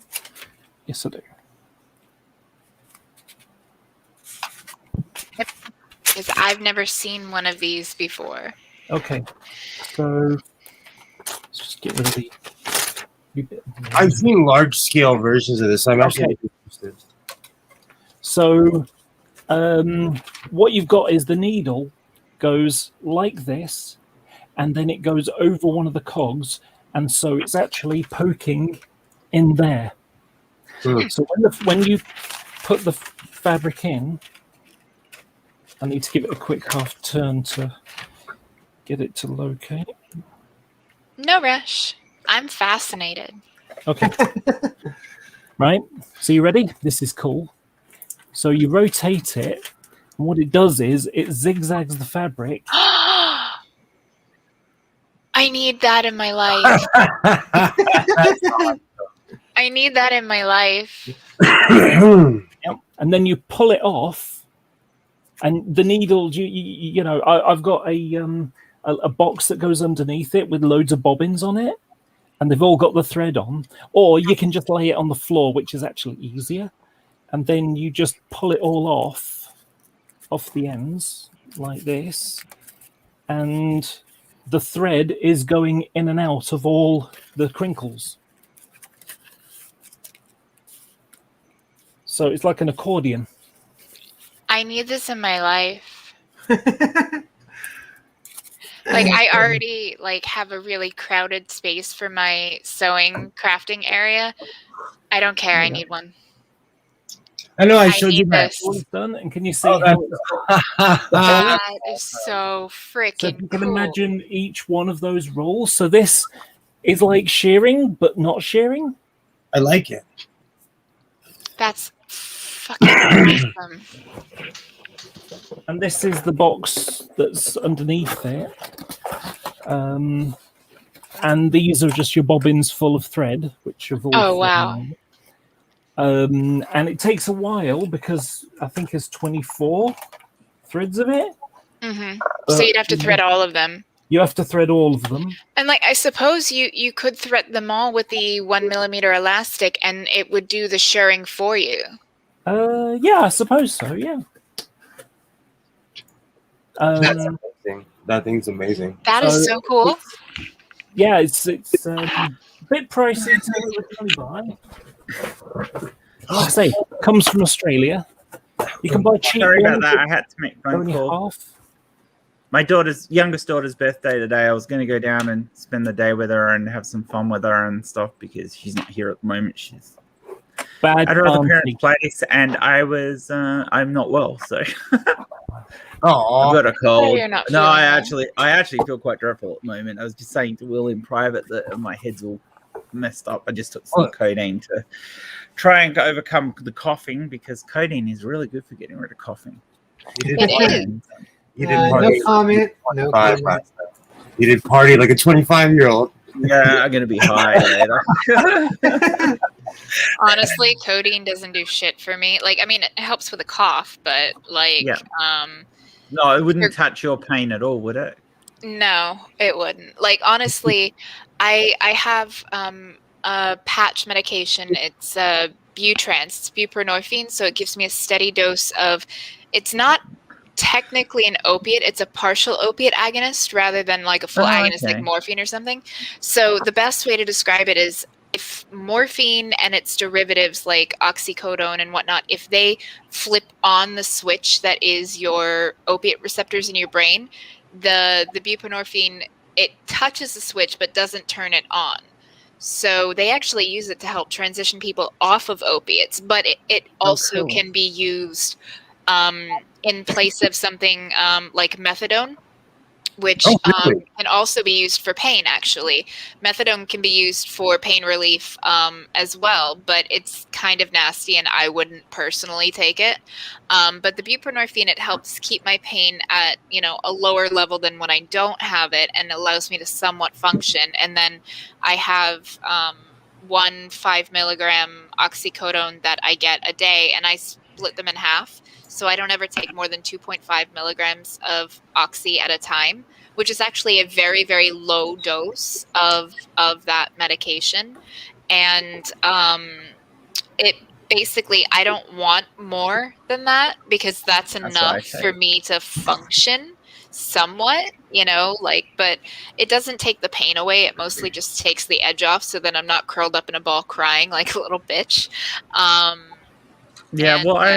Even those don't be loopy. I have the codeine for two purposes. One for migraines, because oddly enough, it works with migraines for me, which is the doctor's like, that shouldn't happen. Codeine shouldn't. Yeah, but the reason it works for me is codeine tends to put me to sleep. So if I've got a really bad migraine, it knocks the pain on the head, and then I fall asleep half an hour or so later, which is really good because I can sleep it off. So it works really well for me. Same for me. Yeah. Yeah. So fortunately, I only like get migraines once or twice, maybe 3 times a year. So yeah, I'm fortunate. Oh, I usually get one every month or so. So yeah, for me it's maybe once or twice a year I'll get a migraine, and that's it. Like, I do get headaches from time to time, but like debilitating, feeling nauseous, can't handle light or sound, like want to just curl up in a cave and die somewhere migraines, that's only once or twice a year. Okay, yeah. The really bad ones are probably once or twice, maybe 2 or 3 times a year for me. But I usually get a mild one at least once a month. Yeah. So. By the way, here's one of the needles. Oh, they're actually wonky, cool. Yeah. Oh, so I want one of those, Laura. I'm jealous. Envious, you're envious. There's a difference. Jealous is wanting mine. Oh. Envious is wanting one like mine. Okay, little Miss Pedant. So what you're saying is some trans people are envious of other women, but they're not jealous. No comment. I thought I might show you this. This is something I sewed a few years ago now. And this has got a puff sleeve on the top using that method that I mentioned. Oh, cool. So all I do is I start under the arm and I just sew, let's see, how much did I do with this one? Because I just randomize it. So I did it about that much. So from my middle knuckle. And I just stick a pin. I just stick a pin at the top where the gather needs to be. And then I stick a pin there, and all this here is like still ballooned up, unraveled, and I've already done a stitch through it, a running stitch through it, so I can just pull one of the threads and gather it up. And then once I've sewed that section and that section up to the gather, then I will pull the thread to tighten it up and bring all the gather down. And, I just estimate it because, it seems to work. I don't know. It came out quite nice, I think. I do my pleated miniskirt. I think I might actually do that as a video. Like, I'll set it up and I'll actually record while I'm sewing it, and then see if I can't get Jen to help me with editing, because I've never done editing at all. So see if I can't edit it down into something shorter. But I might actually do that. Just film some of my sewing projects and then edit them down into videos to put up, because I love it. I made 2 music videos because I'm from the 90s. I made 2 sewing music videos. It was fun. And one, I just set up my camera and I was rocking out sewing a shirt, and I put a really raw moment up on one of the videos. And everybody was like, yeah, I dance like that too. I got nothing but positive feedback. Will, do you remember all of the AMVs of the early aughts, anime music videos where people would make music videos by slicing anime together? I remember those. I remember I saw the premiere of one at an anime convention, and they actually did a whole thing where they just showed a bunch of AMV submissions, and the title of it was "One by One, the Penguins Steal My Sanity," and it was for Evangelion, and like I forget the song, but it had a lot of images of Shinji, which made me automatically fucking hate it because fuck Shinji. Like I hate him. I hate him with a burning fucking passion. He can die in a fucking fire. I don't care. Shinji, get in the damn robot. Shinji, stop being a little bitch. Life is hard. Get the fuck over it. Yeah, I just been so long since I watched Evangelion. That's how I'm not trying to say anything controversial, but that's how I felt about Luke in Star Wars until Return of the Jedi. He was whining the entire time. Oh. He had the power of a Jedi, and he was whining about it. Yeah. I would literally Fantasia style. I would be sewing my shirt, just sitting here using the Force. Right? So- Dude, all my kinds of house cool would be stuff. fucking spotless. All my kids' toys would be neatly organized because I would just be sitting here exactly just that goes over there and that goes over And the there. music will be dum dum dum dum dum dum dum. Oh, I love that. Absolutely. Oh my god, no! See, now that's the geeky stuff that I watch at 2:00 in the morning. Was that like Oh, you don't want to know Hall what I of, watch. is it Hall of the Troll King or the Mountain It's King. Through the Halls of the Mountain, Mountain King, I King. think. Mountain right? King? Okay, I knew it was something like that. I couldn't remember if it was Mountain or Troll, but I knew it was something along those lines. I love that. If you've Oh, been eating it too long, your So- automatically brain goes to trolls. there's So- another thing. I watched that in IMAX, Go ahead, by the way. Jenny. Sorry, Genesis. Go ahead. Like, I don't know if you guys know what the game Mordhau is, but there's a bot you can download for Mordhau. Mordhau is just like this medieval first-person sword fight game. But you can play the loot, and you can play midis on the loot if you have the bot for it. And I play the In the Hall of the Mountain King all the time just to fuck with people. Right. Like, I'll sneak up behind them playing the loot. Yeah, I watched Fantasia 2000 in fucking IMAX. So I did too on mushrooms, and so it has a special place in my in my head. I had a that good- was a hell of a trip. I had a good friend who worked at a theater. You know, it still shocks me how they'll let a 17 or 18-year-old run $1 million business. But my friend was like, "Hey, let's have a 2:00 in the morning show of Fantasia." We were smoking J's in the theater. It was a surreal experience. Will, So- have you understood that the United States military lets 18 and 19-year-olds drive a $2 billion submarine? Yeah. I saw this documentary about the Lincoln, about the Abraham Lincoln, and there was a 19-year-old girl piloting the ship.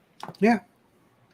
And she was just telling the people like, "Oh, this is what I do," and like the camera guy is just like, "Does she know where we are? Does she know what she's doing? Like, she's literally the captain right now. It's some 19-year-old kid, you know." Yeah, And the average person, like on a submarine that's driving the we call them boats, driving the submarine. But granted, keep in mind this is a $2 billion plus piece of equipment. That's the size of a There's 9-story building. There's two of them. There's two of them to do it. One that goes up and down. One that goes side turns it. They're 19 and 18 years old. Yep. Because on a submarine, that's usually your first qualification you do is you learn how to drive the boat. Me, I didn't have to because my job was more important. If you think about it, also, there's kids in Bethesda, Maryland, flying drones that are fighting wars around the world. Yep. And they're sitting there like a bad SG-1 skit. There's literally an episode of SG-1 about that. I bought a video just as like the blurb on the back of it. Just look, it looks interesting. Let's have a look at that. And it's what was the kid who played Sam Witwicky in the Transformers movie? Shia LaBeouf. Yeah, that's that guy.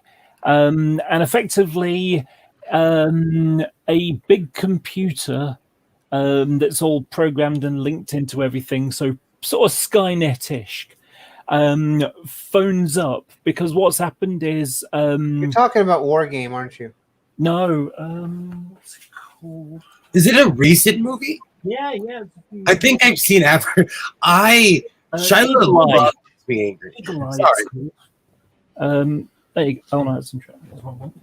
Eagle Eye. Anyway, it's called Eagle Eye, and Eagle Eye is the computer. And effectively, the movie starts off with there's a guy that's a terrorist, and we think he's at this funeral. Shall we, shoot a missile from this drone? And they decide they're going to. And the machine is listening and realizes that, these human beings just don't give a shit.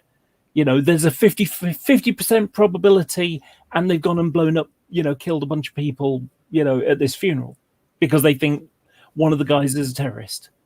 And so the computer effectively decides that it's going to take over the government, that it's going to get one guy who's in charge and basically kill off everybody else, in, the whole, like you got the president, the vice president, and all the other people in the line of succession until there's one guy who it thinks that it can trust because he was the guy that went, should we really be doing this? So it's replaced the government with people that are going to actually obey what the rules are, because the rules that the computer knows is that, it's for the people and by the people, and the people can take control if they think the government is out of line. That's kind of what goes on here right now. This is why, even though it's a shit movie, I actually like the premise behind the movie Stealth. Oh, what is that with Jamie Foxx? Yes. Oh, I have to rewatch it. I know I own that movie. Because honestly, that is the danger of UI in a combat system. Or not UI, AI, excuse me. Even at a general basic AI level. Because it's going to have all these files for scenarios. If it's not properly done, someone fucks up, because let's be real here, humans are definitely not infallible. Humans are idiots too. It could start speak for yourself. I'm perfect. It could start the next World War. So there shall be no wars, so long as he submit to the Dalek initiative. Oh, fuck the Daleks. That's awesome. Can you do like the Peter Frampton talk box, like the Wawa, like DJ Quick? Well, that would require an actual talk box. But can you simulate it? I can do some auto tune. Oh, okay. I have like different auto tunes though, like not just one. That's like the one thing I don't own, and I'm like, can I justify spending $119 to hook a box up to my Kawasaki keyboard just to sound like a wah wah?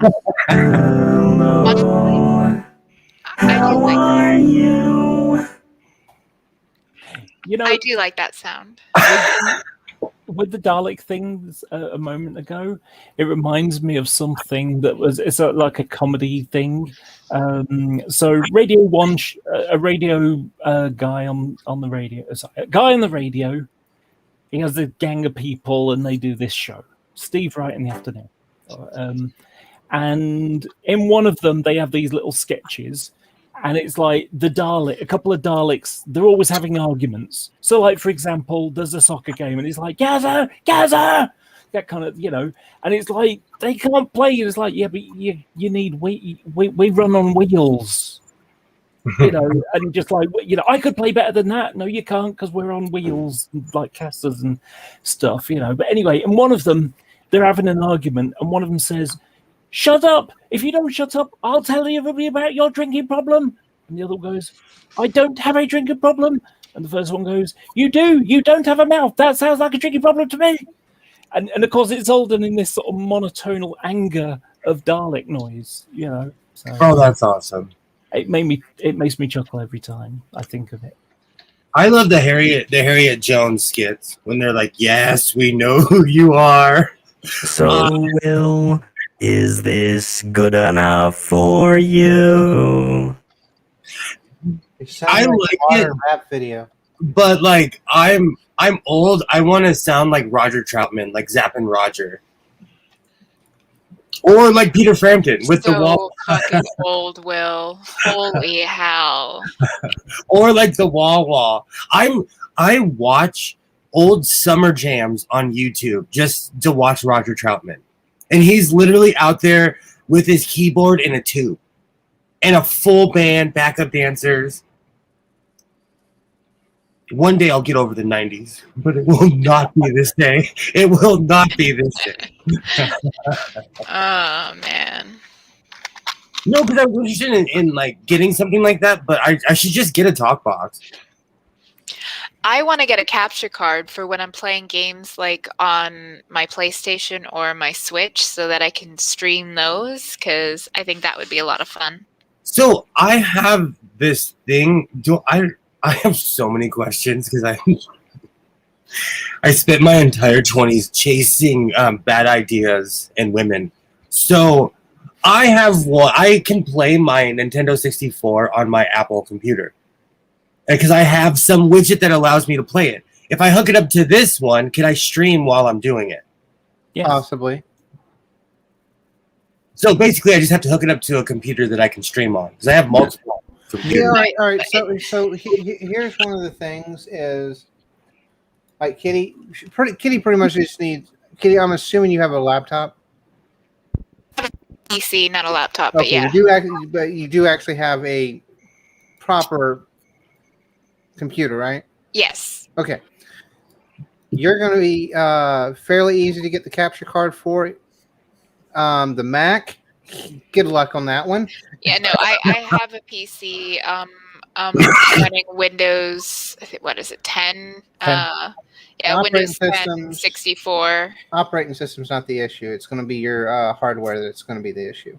I have a Ryzen 5, and That's fine. I have a 2060 RTX for Right. my GPU. Both are fine. And then I've got, I think, 16 gigs of RAM. More than enough. Yeah. As long as you're not doing anything like I'm going to be doing. So I've streamed with a 1080 Ti, 1050 Ti, sorry, 1050 Ti. So yeah, you know, if I can do that, you can do it with a 2060. Apple's problem is that once you buy their technology, they put you in a corner, and for the rest of the existence of that computer, you have to buy all their widgets and everything that's only Apple. Like I guarantee you, Apple compatible too, because it does exist. I have a newer desktop, and it tells you like, I don't know why you're plugging that cord in because we're not going to let it work. This is again, I can't stress this enough. Everything you can do on a Mac, you can do on a fucking PC. There might be a little bit more of a workaround, and it's also going to be a lot easier. Everyone goes for, I want to do Mac because of video editing. You can video edit in fucking Windows Movie Maker. You don't need a $50 overpriced laptop or desktop to fucking do video editing. But Apple cleans up my videos. Apple's also probably selling your data too, just like it does. So they had an announcement today that every time I update my my computer, I'm even more unsafe.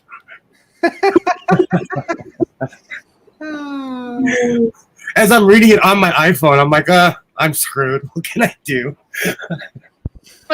We're all screwed. I mean, Alphabet, like Google, Facebook, Twitter, they're all selling our data. Like every free thing you use, if you're not paying for something, then you are the product. And it's your information that they're giving away. I got to get one for you guys. So, like I've told you guys before, I'm on AT2 stream every weekend, and we have a staunch conservative with us sometimes. He's fun. Sounds He's like cool. Friday Night Six Pack. American conservative, though. American conservative.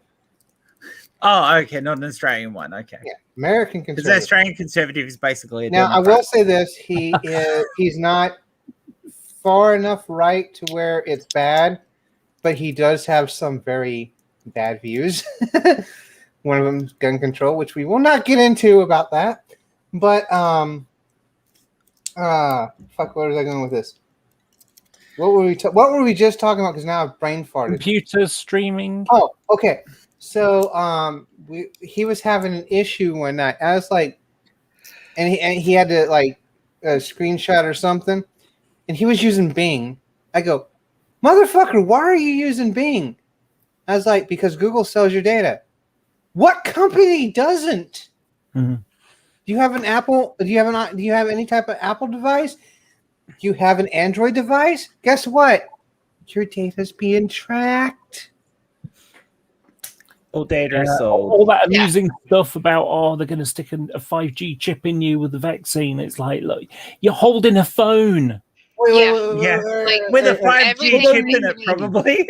Everything that they need, they can get from your phone. Like, you don't have to do some crazy, complicated sci-fi plot, of chips being installed in you. It's like, honestly, I wouldn't mind having a fucking chip in me where it's like, oh, just, have it in my wrist. And it's like when I go to pay for something, at the store, it's like, you just fucking... NFC it, yeah. I've said this a million times. According to the Christians, that's the Revelations where they're assigning everybody with a number. I think we did that when we all got mobile phone numbers, to be honest. Can my number be like 169? Because that was my parking space in high school. It was literally right next to the dean's office. And if we're getting 3-digit numbers, I want 666. Yeah, no, that would be my second choice, but I know that's going to be in higher demand. But in high school, my parking space was 169. It was literally the portable classroom that was the dean's office was here. My parking space was right next to it, like 5 feet away. And I was tight with the deans because I kept getting sent there for stupid reasons from cunt teachers. And so if anybody parked in my spot, the deans would have the car towed. Like, I didn't have to even do anything. Like, my spot was always clear because the dean would see, oh, it's not a Jeep Grand Cherokee Laredo, not Kitty's car. Out you go. Because we had to pay for those parking spots. We had to pay at the beginning of the year for if you wanted, as a senior, if you wanted an assigned parking spot, you actually had to pay for it.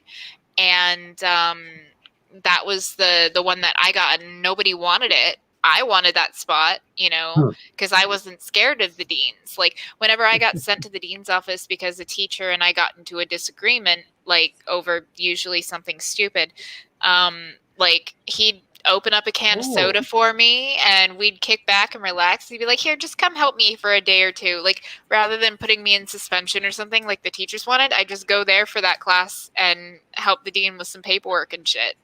Do you know how amazing it would be if I could, like, swipe my hand and pay for something and walk out? I'm sorry. I'm pro plastic surgery. Like, I've said this a million times. The second I see crow's feet, I'm getting them pulled back. The second I get dissatisfied with my chin, I'm getting it pulled back. I am not scared to admit that. So, if you want to make me a cyborg, bring it on. I'm down.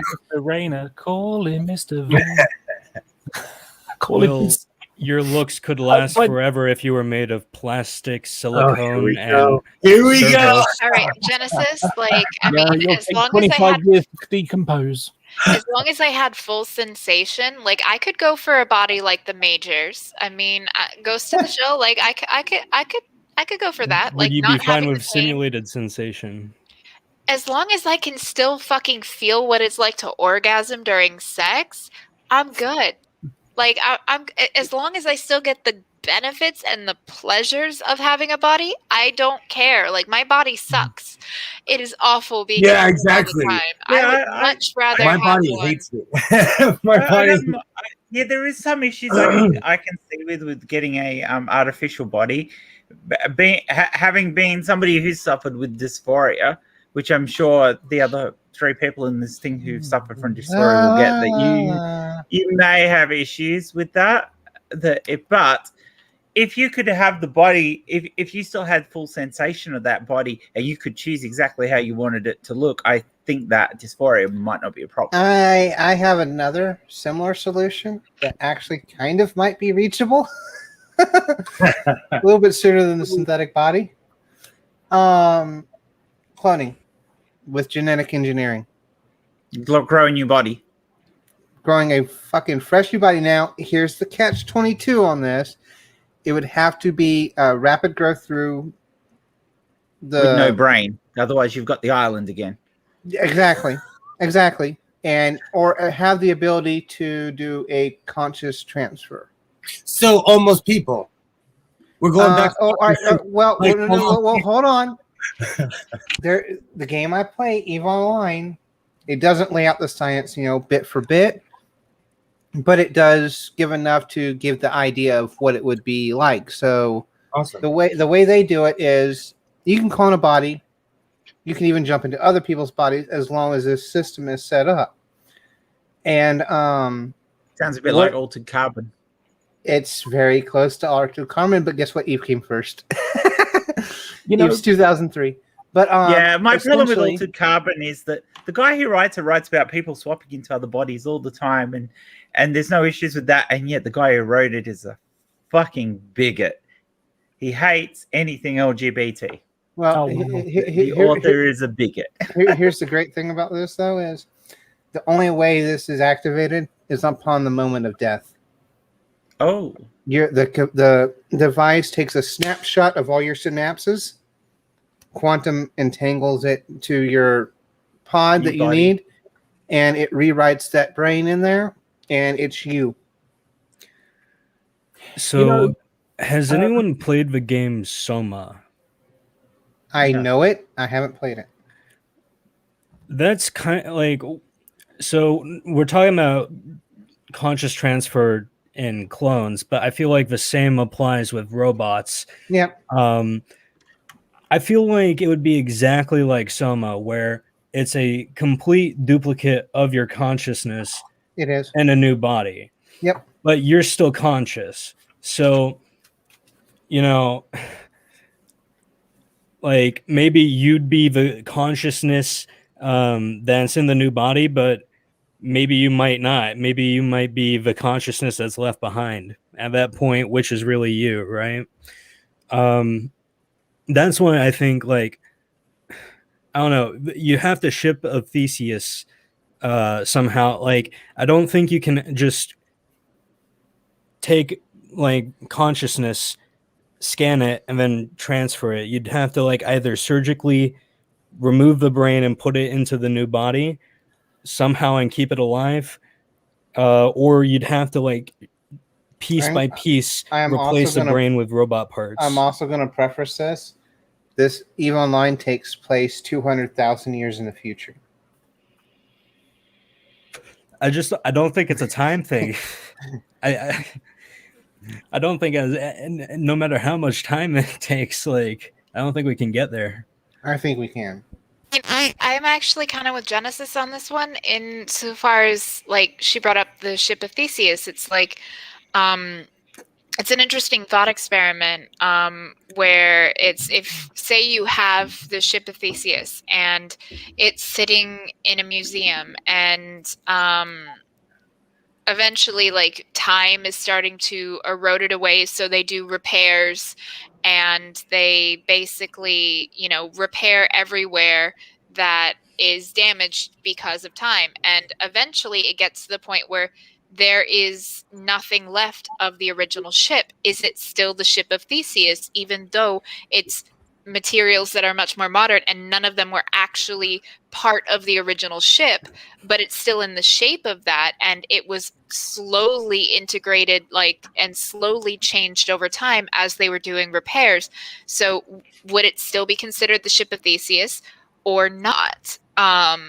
And it's basically a thought experiment, and you can go either way of it with the, well, because of the repairs and it was over time, is just having one piece of the original still make it, the ship of Theseus. So if one surviving plank was put into another ship, would that be the ship of Theseus because it has a plank that is from the actual original ship? Or would the ship that has now been completely rebuilt and has nothing left of the original be the ship of Theseus? And this for argument, my reference, hold on. For my reference, internal chat, and that's the page that it kind of more or less explains what I'm talking about a little bit better than I can enunciate it. I mean, when you apply the ship of Theseus to people being transferred into new bodies, that comes down to what you define a human being as being. If the human being is the body, the mind, the brain, and the synaptic patterns, if you're saying the human is all of them, then the only thing you're passing on is synaptic patterns or the brain itself. If it's a brain transplant, then possibly you're getting to the point that the new person is the facsimile of you, but not necessarily you. Exactly, because we're crossing into the point of like we are all one head injury away from not being ourselves. Yeah, I would say that humans are a sum of their parts, right? But a person isn't necessarily entwined or restricted to a human or even a body. I think the problem is we think of human beings as this is the person. Okay, children grow up, they change, but once you're an adult, you're a person. You get a bit older, but you're a person. But we're not. We're dynamic. We change over time. So the person you are from this second to this second is entirely different because, not entirely, but it is dramatically different just because of all the little bits of nuance that you've had that surrounded you, the cells that have died, thousands of cells in that time frame, and new cells that are born and things like that. So we're not the same people we were 7 years ago because every single cell in our body has changed. Or even a year ago, I've gained 40 pounds. That's why I say a person is separate from a body, because like you can change your opinions, your experiences can influence your decisions, but at the end of the day, you as a person are like influenced by all of these things, and like you as a person don't change. Well, you change, right? But you don't stop being the same person. But your body, do you though? I would say, like, even though I despise who I used to be and all of my years of internalized transphobia, I don't like that part of my life. I wish, like, I could have accepted myself, but I don't say that was a different person. Like, that was just me, like, not fully aware of shit I'm aware of now. But surely the growth that you've had, the changes that you have, the different neural pathways that you've developed makes you a different person to the person who was that person. Yeah. That development, that evolution. I mean, frogs have changed over the years. Sure, they're all frogs, but they're different frogs. There is a personal evolution in that we change over time. So you're not the same person you were a year ago. I've got three things to offer here. So first of all was the thing Jen said about if she got a number, she'd want to be 666. My answer would be I would want to be 333 because I'm only half evil. So the second one is there's an old British sitcom called Only Fools and Horses, and one of the characters, Trigger, was a street sweeper. So he worked for the councils, cleaning the streets, you know. And so there was, he was like in the newspapers because he'd had the same broom for the entire 25 years that he'd worked for the council. And the guy's a bit of an idiot, very simple-minded. So when like the press are all there, like, oh, you've had the same broom, and he's like, yeah, it's the same broom. I mean, yeah, it's had like 15 brushes and like 7 handles, but it's the same broom. And it's the same kind of thing we're talking about here. And the other one is, if, let's say, someone cloned my body, or made a facsimile, would I see through the eyes that I see through now? Because eyes are all different. I mean, are they going to be exactly the same if they get cloned? Or are they going to have little things? So is my, will everything seem a little bit redder if they put brain. That's not your eyes, that's your brain, because your brain images color. We detect the spectrums of light, but we don't actually see color. Our brain interprets that detail as color, and we don't even know if everybody interprets color the same way. What I see as red may not be the same as you see as red. And that's the point. That's the point I'm trying to say. If you've got new eyes, as it were, let's say I was transplanted into somebody else and their rods and cones in their eyes don't work in the same way as the rods and cones in my eyes do, my brain interpolating that data would be different. Wait a minute, something's wrong here, And I think that would be interesting to see what would actually be the case, how it would actually work. Here's another thought experiment about clones, if you guys want to continue the clone conversation. If two clones are put in the same environment from the very start of their life on opposite sides of a controlled environment, will they do the exact same things but mirrored? Probably not. Now, there might be some similarities, but Yeah. I don't think, because, I mean, as was mentioned earlier, we are the sum of our experiences, but also, you know, some of it comes down to our genetics, and it comes down to,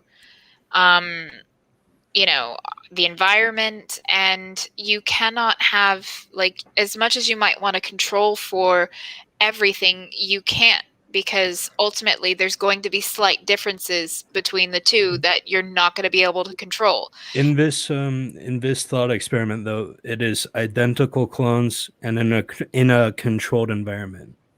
Does that change your answer? How controlled the environment, though? As precisely as inhumanly possible, because this thought experiment is just that. A thought experiment. Perfect conditions. There is no outside influence on these two identical genetic clones. So no butterfly effect kind of thing. No. Then maybe. So what was the question? Everything is mirrored on both sides as well. Okay, so you're saying would the two clones end up being pretty much exactly the same, or given that they had exactly the same upbringing? Would they do the exact same things is what I'm asking. Would they respond exactly the same way? No, I don't think so, because even if you could control everything at a quantum level, you can't. You can't know everything. You cannot do that. I know this is a thought experiment, but we already know from other experiments you can't control for absolutely everything. The more you know about one thing, the less you know about something else. So whilst you could perceptionally at a macro level give exactly the same thing, at the lower level, you were not giving exactly the same thing. So no, they wouldn't be exactly the same, but I bet you could get them damn close.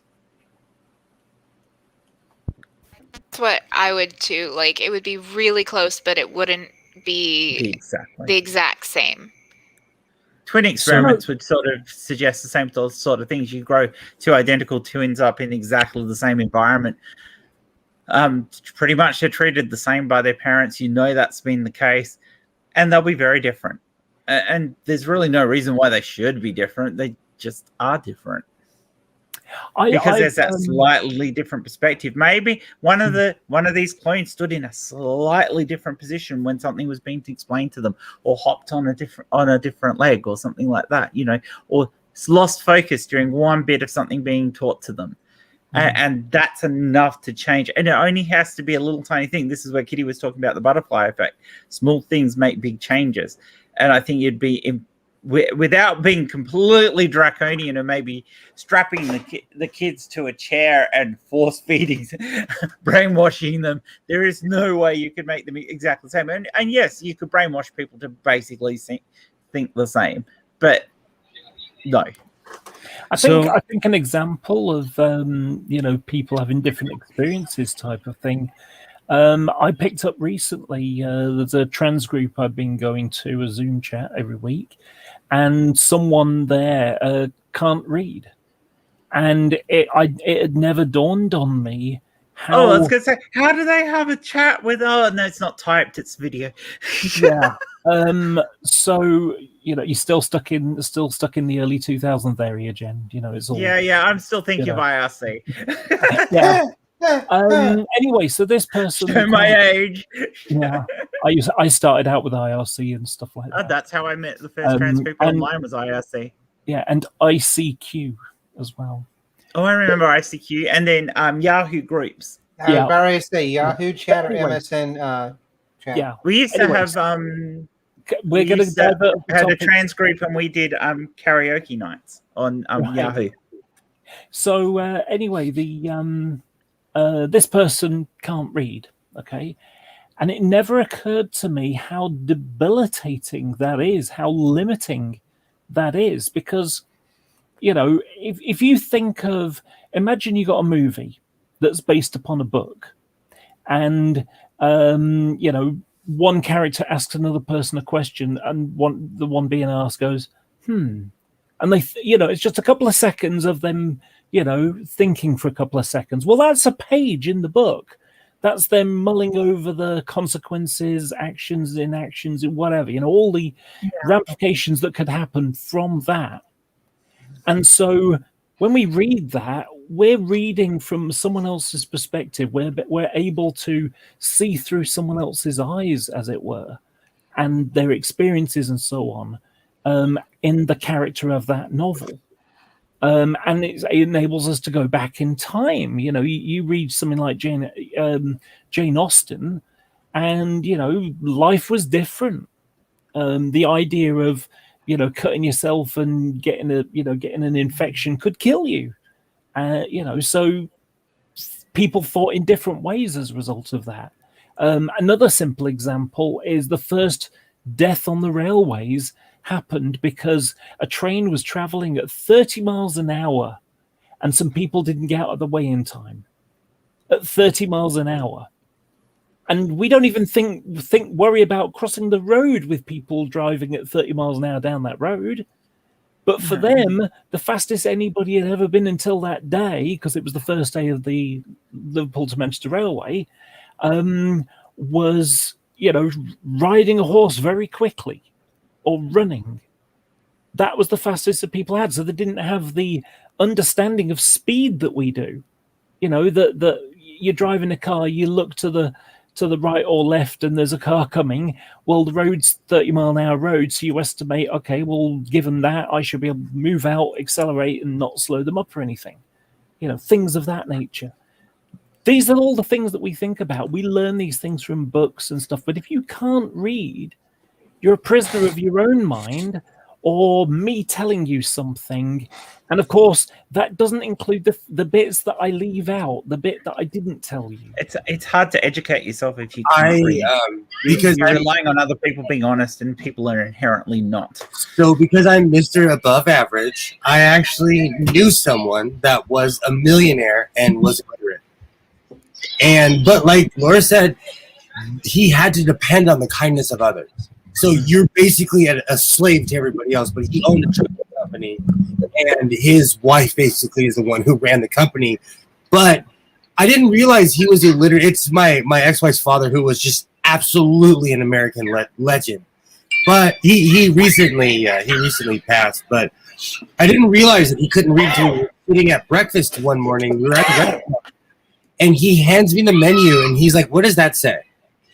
It didn't even dawn on me that people can't read in the modern era. Like, you know, my son has ASD and he could read, like, you know, he could type all kinds of things. So it didn't even dawn on me that this grown man who I respected, who died a millionaire, couldn't read. It was just how he got along in his life was amazing. So he was the one who actually made it, you know. But you're a slave to everyone. I sometimes wonder if my dad can actually read, because he misremembers things he hears, reads, or like, I don't know, maybe it's just a memory thing. Might be a comprehension thing too. Because like he thinks that George Washington was a slut because of all of the signs that says George Washington slept here. He said someone told him this when he was in school. I don't know what kind of teachers they have in Elmira, New York. That's liberal. I don't even know what to do with that. You know, one of my favorite jokes is that you have to remember, in America, most Americans think that Joan of Arc was Noah's wife. So be kind. Be kind. Be kind. It's amazing how many Americans think that moon landings were faked. And, it makes me angry. And then the percentage of Americans who actually think the world is flat still is just boggles my mind. Because I grew up a child of my dad worked in the aerospace industry, it makes me angry that people still believe that. Jen. Geocentrism. That everything revolves around the Hold the Earth. Hold on. Jen, you guys have flat Earth Aussie Jesus. We do, but yes, you can find one. Well, I can find two Aussies actually, but yeah, I was about to say there's more than one. Given that one of Chris's friends is a flat earther, yeah. although to be fair, he's stopped flat Earth. He's still a conspiracy theorist, but he's stopped believing in flat Earth. So. I can't talk trash. Kyle Curtis still films somewhere around my area. I can tell the hills. I'm like, ooh, that's by my house. My personal opinion on the flat Earth conspiracy theory and conspiracy theories in general is no matter how harmless one seems, it's actually like a lot worse when you think about it, because once you can convince someone of a small lie, you can start telling them to drink poison because it will cure them of any ailments they have. Right. Yeah. So, it goes from that to drinking your own urine to hang on, why don't you drink copious amounts of this oil? Or, it's I made and then it goes to vaccines are bad for you. And because I made a YouTube video about because it started as a joke, I would say, and I decided to turn it in a video, and it was effectively, would you be interested in my a homeopathic cure for gullibility? And I actually made a video about that.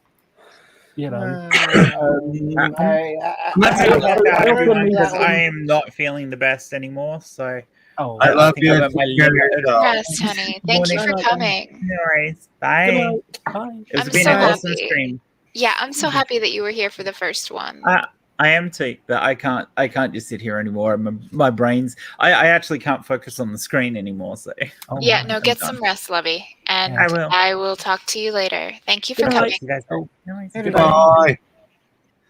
If anybody else wants to jump in, let me know. Like I said, I'm just chilling and sewing. I'm enjoying the company. Like I've got some lovely ladies and my big brother Will hanging out here. I'm almost done pinning my jacket. I thought I'd be over my punk rock phase, but here it is 30 years later. And I posted the link in Purple's group message on Twitter in the Mid-America chat, so anybody is welcome if you're in there. And if you're not, just send me a DM on Twitter, and I will send you the link, because I'm just having fun. I'm enjoying this. That's how I managed to close you. That's how I did. Yeah. By the way, I have been having a fun thing going on, because my second DIC assessment and hormones is only a few days away. It's 12 days away now, which is fantastic. So exciting for me. Time to celebrate when you get it done. Yeah, like I say, it's on the 17th, so 12 days away now. And I'm excited. I probably won't sleep the night before. But I don't know what it is. My sort of, courage has sort of really risen lately. So I wouldn't have been on the screen like this. There's no makeup. The only thing I've gotten is a bit of lipstick, and that's it. And this is my real hair. I've been growing it slowly. Yeah, so there's a reason why I'm not on camera right now. Yeah. Not doing any makeup. Like I said, fuck it. Like normally I get done up for streams, but last night, last night was a doozy. Like had the regular WTF show, then had a short stream for Sloth Girl's birthday, which, again, happy birthday, recover soon, sweetheart. Then a heavy stream, which left me a little bit raw, and then a winding down, kind of chilling and getting over the raw stream. And so I was on 4 streams last night, didn't get to bed until 5 a.m. and was still awake trying to fall asleep when my partner got up at 6:30 a.m. to go to work. But that was nice though. It's 4:50 in the morning here, and I'm awake. Yeah, when Jen was doing her starting her I can't talk. cocktail hour, I was literally getting ready and leaving for work.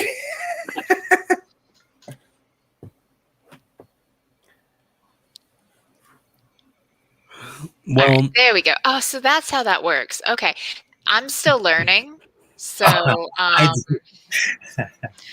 I my mouse got bumped and it hovered over the thing and it said show and I'm like, oh, okay. You know, my thing is, That's how that works. I always forget, and then like midstream, I'm like, oh crap, I'm in charge. Oh yeah, I always forget. This is my first time behind the reins. But You're doing great. You're doing great. honestly, like I think that Junie brings up a good point, you know, here for me, that like the faithful seem to be more primed to believe conspiracy theories. Like they already believe, you know, in the fantastical, and like with fantastical thinking, you become much more gullible and Be right much back. more easy to deceive. Another part of it too is that there are people who specifically prey on people's faith that push these conspiracy theories. For example, like every time the government does something that validates the LGBT, right? There's just floods of conspiracy theories that the government's like attacking Christians and everything's anti-Christian, and it pushes like worse ideas down the pipeline. Like I'm still waiting for my check for being part of the gay agenda. Like, bitches, why ain't you paying my bank account? Like, come on now. But Also, no. you guys were talking about being confident enough to show your face. I don't know what you guys are talking about, but I'm always confident. Look at my clearly visible face. You might as well be wearing a mask. Honestly, punk rock, like I'm down for it. Like it was tangentially related. Like I was more gothic, you know, but like I still had crazy hair colors and I wore all black, the studded belts from Hot Topic, fishnet like shirts, like so yeah, like Junie, you and I totally would have been friends in high school. I'm still in my goth phase.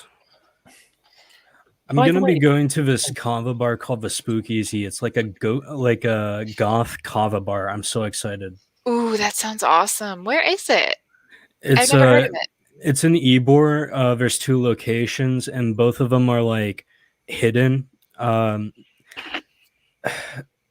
Like I don't really remember. It's on their website, so I'll DM you on Twitter. Yes, please do. Yeah, if you're ever in the Tampa area and you want to go get kava, I will hit you up and we can go together. sure. We'll You meet know, there and just hang out a bit. I completely it's only forgot. about an hour and a half Sorry. from me. Sorry, I came back. completely forgot. Earlier today, I got myself a Father's Day gift because my middle name is Treat Yourself on Amazon at 2:00 in the morning. No good decisions are made. No good decisions are made in the middle of the morning when you're on Amazon. You're not You wrong. really don't want to know. But I bought a white cowboy hat. And all this crud right here, I'm shaping the hat right now.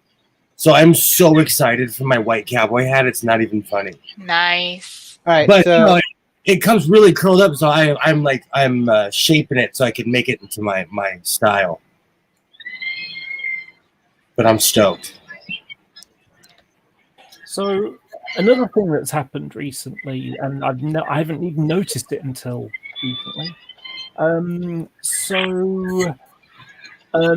Back in the start of 2019, I discovered a lump on my breast, and it turned out that I've got breast growth going on.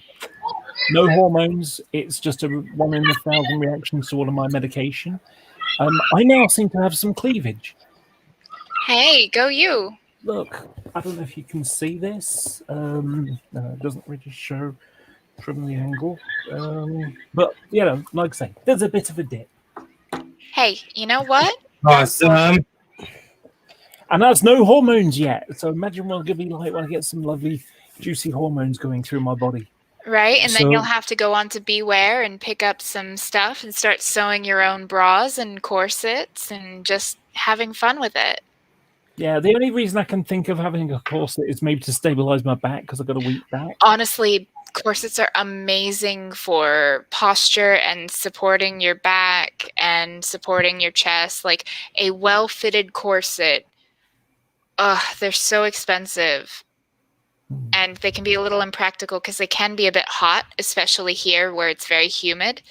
But I love corsets. It's so much better than bras because it's distributing the weight across, your hips and your body in a better way. Whereas like with a bra, like it's distributing the weight on your shoulders with the straps, and it's very uncomfortable. Whereas the corset is supporting from the bottom up, and it's pushing that weight down across your hips, and your hips are better able to handle weight than your shoulders are.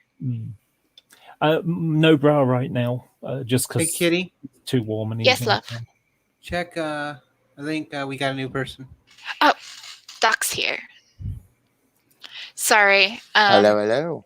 Hey, Hello. Doc. Yay. Like, all of my friends are coming for my first stream, and I'm tired. Yay! Hey, Doc. Thank you. I needed this.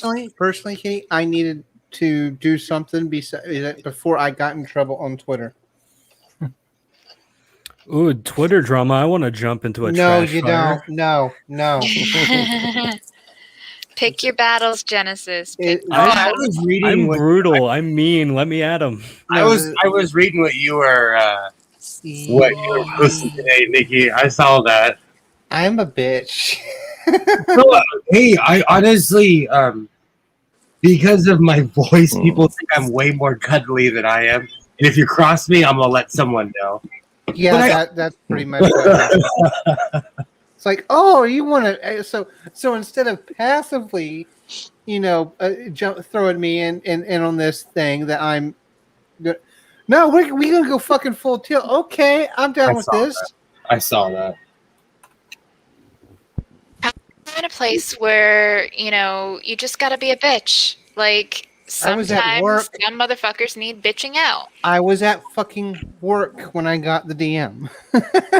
I'm 100% about standing up for yourself because people will bully you. if I you was do not standing up for myself. I was standing up for my friends, and it's like, yeah, you know what? Oh, and also, air quotes here, the community. Which part of the fucking community are you guys talking about? You got this part, and I'm in this part. Yes, we are a small contingent because we don't care about what's going on in the bigger part because it's a constant dumpster fire. We don't want it. I agree. I 100% agree. We have sex. There's not like one community; it's different groups and subgroups, subsidiary that thereof. You have the atheist community, which is such a large umbrella term. Like, it incorporates anti-vaxxers, it incorporates fucking conspiracy theorists, flat earthers, Our big one, scientists. Kitty. If you haven't been following my tweets, it's been dealing with the debunking section of our group, and I recently heard a TERF say that she was an atheist. Well, And I know atheist is doesn't quite mean you're not a literally. bigot or full of bad ideas. But I was kind of like, well, then you need to keep going because you're a complete idiot. She's just a moron. One of the things you have to remember, because I learned this from internet forums, is sometimes the only thing you have in common with someone is you're an atheist or you like sewing or you do model railways or whatever. But in every other way, politically, economically, you have nothing in common with each other. And really what you tend to have in common with each other are the bits where you overlap with multiple reasons. Mhm. I had a friend who came to visit me for a week. We have at least 3 things that we have in common, interests and so on. It makes sense that we're closer together than someone else I know who we really have one thing in common. This is why I will be for a while single, because I have no, it's not about looks. It's not about personality. It's about, hey, when I need my fucking time alone, I don't need your bitch ass to get jealous because I'm not giving you fucking attention. People, yeah, like you have to find someone who's secure enough though, because insecurities ruin everything. That's one of my biggest issues, because there are times, and I've done this a lot. There are times where there's months that go by. I just want to be left the fuck alone. Period. It's just, no, sorry, I'm not into this. I don't even want to cuddle. I don't want to do nothing. I want to go sleep on the fucking couch. I need the alone time. I need to reset, and that's one reason why I play some of the games I play, is I need to physically get lost in something, or I'm going to fucking go insane. Or like today, almost get in trouble on Twitter. Well, I mean, that's one thing, like for me, and like Will has my cell phone number, because there are times where I'm just like, you know what, I'm not going to check social media. It's like I very rarely go on Facebook. Like I haven't gone on Facebook since like a year into Trump's presidency, because I couldn't fucking deal. I just could not deal. Hey, you accepted my friend request. I did. Like I check, every couple of weeks or so, unless like I send a message to somebody, and then That's what I do with Facebook. Looking back, so like Facebook, it's like every couple of weeks, sometimes every couple months. Like I won't go on there for months. Like other than the last couple of days, I hadn't logged into Facebook Messenger in 6 months. I know because I looked. And with Twitter, sometimes I'll check it several times in a day, and other days I might not check it at all, or I might go a day or two or even longer without checking Twitter at all. So like after having missed messages from Jen and Will, because I was kind of unplugged for a little bit and just kind of doing my own thing, they were concerned, and I was like, oh no, like you guys didn't do anything wrong, like I'm not upset with you or anything. Sometimes I just like unplug from things, and I kind of like just curl into myself a little bit, especially when it comes to the social media thing. And it's like my true friends totally know that and understand that, and I might not talk to some of my friends for a year or two, but then when we do talk, we pick up like no time has elapsed other than a catch up of a TLDR of what's been going on with you. Like there's no like animosity or conflict there. It's just yes, we are friends no matter how infrequently we talk. And because, Jen and Will were worried about me, I sent Will my cell phone number, and I was like, hey, feel free to text me whenever, because like I check my text messages more frequently than I check social media. So, if you can't get a hold of me on Twitter, then reach me there. And so sometimes like I'll see something funny and I'll just text it over to Will and just like have a little giggle about it. And because it's harder with Jen, because like international calling, like Will and I, at least for now, are in the same country. So that, with cell phones now, there's really no long distance calling if it's all in the U.S. Yeah, with the United States, it should be good all the way up to Canada and Mexico as well. And then there's some countries that, depending on your carrier, you can at least text to them. And that's places like, I think, the UK from the US with certain carriers, mostly I think AT&T based. And there's a few others too. Yes, Mo. I'm a 34F. I know about boobs. The older how are I you doing, get, Mo? Glad to see you here. that spelling makes me laugh every time. It's great. Boobs. Yeah. I will say this though, on the social media, I'm about like you when it comes to Facebook, Twitter, unless I get microbanned, like I have once already. I use Discord like exclusively for a lot of my interactions. I used to be on Discord all day, every day. Like I'd be in voice chat with people while I was doing stuff around the house. But lately, I've even pulled back from Discord. I might check it like once or twice a day, and that's about it. Like I haven't been interacting. I don't know if it's like the pandemic taking a toll, the fact that, you know, I foresee things getting worse with the new strains coming out and vaccine hesitancy. I think we've basically hit our plateau of who's going to get vaccinated in this country. Sure, it'll go up a bit more when they expand it to more children, to younger children. But aside from that, as far as adults, if you haven't got at least one dose of the vaccine by now, you're probably not going to get it. And it's only about 60% or so of people have gotten it. And we need like 80% for herd immunity. So, yeah, things are going to get bad again. And it's a little depressing. Like, it's a little disheartening. By the way, forgive my my screen going a bit cloudy. That's the sun coming up over the hills behind me. Aw, honey. Looks lovely. Looks lovely. Get bigger hills. So, like, She lives in the UK. lovely. I mean, come on. Kitty, I forget. Is Florida one of the places that banned vaccine passports? Yes, because I think that's a dumb idea. Ron DeSantis is basically so far up Trump's ass he can taste him. Like DeSantis actually did a commercial here in Florida when he was running for governor, and it opens with, you know, his wife basically saying, oh, you know, people say that, you know, Ron, all he ever does is talk about Trump, but he's a great dad. And it shows him building the wall with his toddler or reading The Art of the Deal to his infant, and like all this like Trump propaganda in his fucking election ad. And the motherfucker won the election. He's our governor now. Well, I mean, we also elected Matt Gaetz, so like I feel like we just have bad tastes in politics.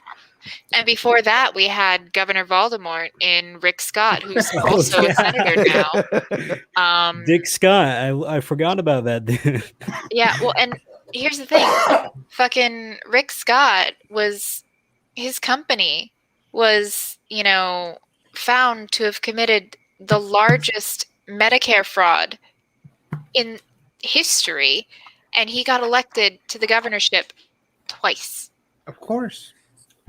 Insane. I think it's the heat. It makes people in Florida go brain dead if you're over a certain age. If you commit like large money fraud in Florida, you'll get elected to a high office. I mean, look at Donald Trump. Yeah. Well, in California, if you have enough money, you can get away with crimes and do anything. Here, if you're famous, where I can go and I need fuck you money so that I can be gay and do crimes and get away with it. It's well known in the state of California that if you can afford a lawyer, you're probably going to get off of whatever you did. That's the sad thing about the system. If you have enough money for a real 3-piece suit lawyer, you're probably going to be excused for almost whatever, you know, it's sad. We also, the sheriffs are getting busted for this, and it's not the sheriffs, they're enforcing the law, and you'll never hear me back up cops again, so write this day down. But we have such hardcore driving laws here that our tickets started at $1,400. The average American cannot pay a $1,400 ticket. The average American, more than half of Americans can't afford a $400 unexpected expense. Mm-hmm. I'm sorry, if more than 50% of people cannot afford a $400 surprise expense, then our system is broken. It's absolutely broken. I had a sheriff tell me, like, I don't know how people do it because it's unreal of how they tax people. But what happens is they put warrants out for your arrest. It's the endless cycle.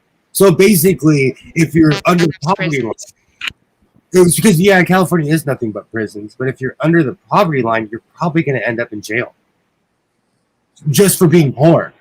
because I got almost $4,000 in tickets. I laughed at them and paid it, But the average person can't do that. That was in 2017. I learned my lesson. I don't drive like an idiot anymore.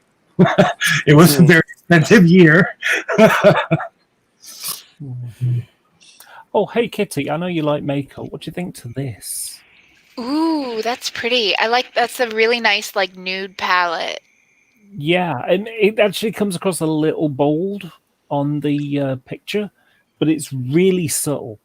I bet it blends out. It looks looks really smooth, like it would blend out nicely. It's a shimmer. So there's like shimmers are nice. Yeah, it's like a warm silver and like a pale pastely peachy pink. A sort of, I don't know, a warm pucey kind of color. A cream, a silver, but it's more colder silver. This is a blue with a bit of purple in it. This is more like a kind of pale bronze, and then there's a pastel green. So that's lovely. Yeah, I haven't had a chance to try them out yet. I want to buy makeup so bad, but my mom doesn't let me. That upsets me. I had to fight her just so that I'd be allowed to shave my armpits for Pride because I wore a tank top and I didn't want hairy armpits. I'm not allowed to shave like my body hair, and it makes me really dysphoric. Yeah, that makes me sad for you. Oh. I can explain to you the atheist. I'm going to shut that back curtain because I'm just becoming a haze. Can I? How do you want me to? Do you want me to be nice to the troll, or can I boot him? You're a mod. Do what you want. I'm impatient. The stream's full, so it really doesn't matter. No, look, it's just a hangout. It's not an argument stream. Catholic Traditionist is a not nice person. Trolly McTroll from the land of trolls. Wait, I think I know this dude. I think I know him. I joined his like really shitty Discord server. I think it's pretty weak. Constantly like, oh, I will destroy atheists. Like, get over it. Get over it. I had the most wonderful. There was a chap called Oucher Owl for a while, and he. This is in the G+ days. He posted a picture, and it's Hitler, and it's. Let me find it because, it was funny, because it was just a load of bullshit.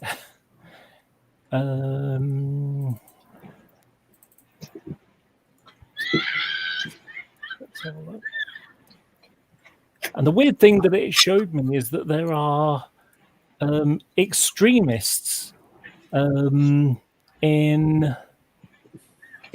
Catholic extremists, like Catholic young Earth creationists, which just doesn't make any sense to me. But then again, neither does young Earth creationism. I meant someone who was a Mormon young Earth creationist. So it's possible. I get how people can ignore all of the evidence that's the contrary to the young Earth. I just don't understand why this grift is going on for so long.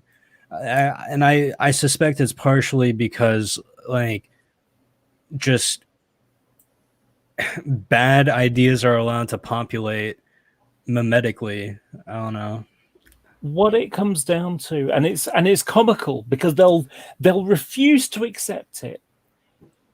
It all comes down to Seventh-day Adventists.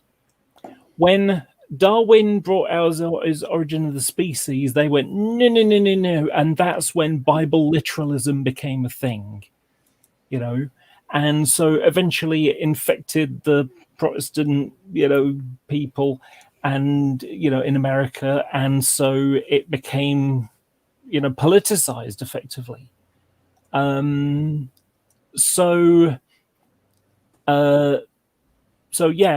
Here's this picture of Hitler, And he's like being nice to a child. It's been our, Germany's, misfortune to have the wrong religion. The Mohammedan religion would have been so much more compatible to us than Christianity, Adolf Hitler.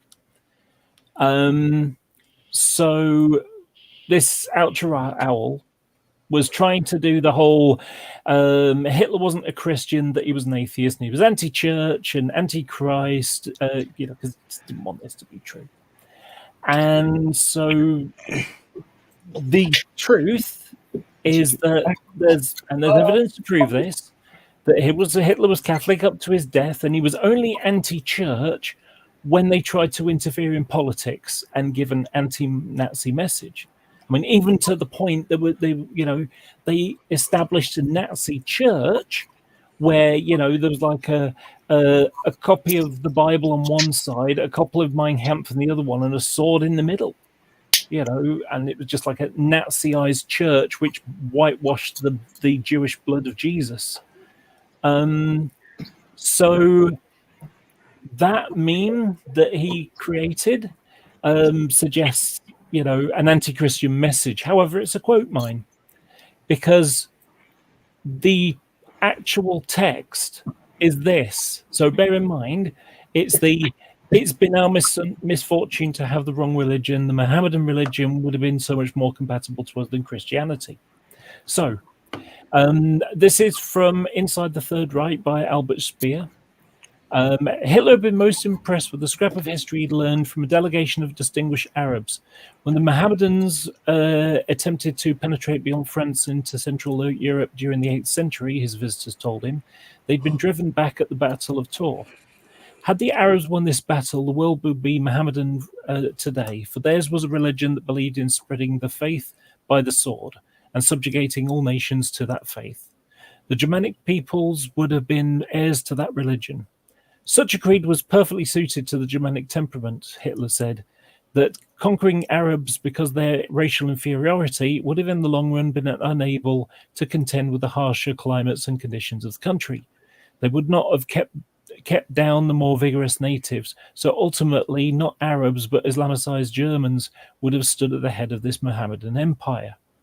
Hitler usually concluded this historical speculation by remarking, you see, it's been our misfortune to have the wrong religion. Why didn't we have the religion the Japanese regard sacrifice for the fatherland as the highest good? The Mohammedan religion too would have been more compatible to us than Christianity. Why did it have to be Christianity with its meekness and flabbiness? It's remarkable that even during the war, sometimes he would go on. Today, the Serbians and the White Russians and the people of the steppes live extremely healthy lives. For that reason, they're better equipped for development in the long run and are biologically superior to humans. It was an idea is destined to repeat in far more drastic terms during the last months of the year. So, Outer Owl I'd refused to accept that the context of it was about German fighting spirit. If it was as strong as the Japanese with the Bushido spirit, or the Muslims spreading faith by the sword, would bloodthirstily conquer anyone who stood in the way. But Christians are far too peaceful and forgiving by comparison. So it's not about religion as such. It's about how the roots of different religious doctrines give different societies an edge when it comes to conquest.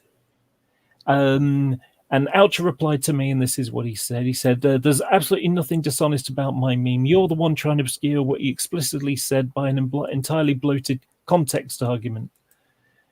Well, I don't know about other people, but the context of the meme changes when you remove why didn't we have the religion the Japanese regard sacrifice as the fatherland for the highest good back into the center of that meme.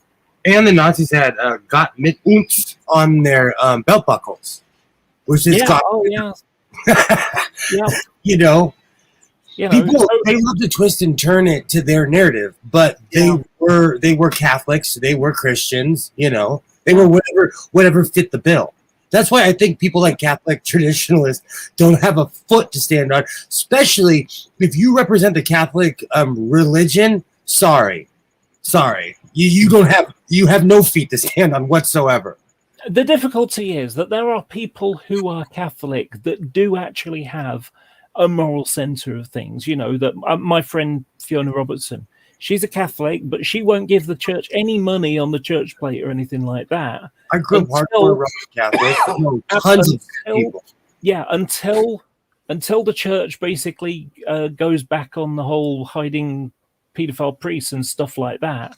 No, she won't give money to the church. That's why I have no sympathy for the Catholic Church whatsoever. They're just a lying sacks of garbage. Covered it up, moved priests around, shuffled them around like Monopoly pieces. Yeah, and hey, don't think it's just down to the Catholics. Oh no, I know. It happens in Muslim communities. I say this regularly. And in Protestant ones, the only difference is that they tend to be individual churches and groups and things like that, rather than Catholic. A big umbrella. We do not take care of our kids, and I'm not saying that in the personal sense. I'm saying that in the communal sense. You know, so just pick a sect, pick a group. There's something bad probably going on there. You know, because we're human beings. You remove religion. You know, it was really funny with this whole Oucher Owl thing. He changed his name to something else. I forgot what it was now. And, if he made the meme, he was dishonest because he knew the source of it. If he didn't, then he's an idiot and didn't check. And he's particularly stupid for not expecting me, who's like, a dog with a bone when it comes to stuff like this. You know, I'll go round and around and around and around, and I will not let go. And so he didn't expect someone like me to check it and embarrass him. You know, I mean, even to the point he tried to say that, he got something from the guy who wrote the book on Hitler. I'm always saying, show me. If you have evidence, he wrote this book in 1946. They hadn't even finished the Nuremberg trials by then. Whereas the guy I quoted, in supporting my claim, was Dr. Ian Kershaw, who has written loads of books, is recognized as an expert in the field of Nazism history, and not only that, has written there's something called Nazis: A Warning from History, a documentary. He wrote that. So, like I say, it's like, has read original German documents. The guy who wrote the book in, the 40s didn't have access to all these things. Is this? No, that's I have a book. It's, what is it called?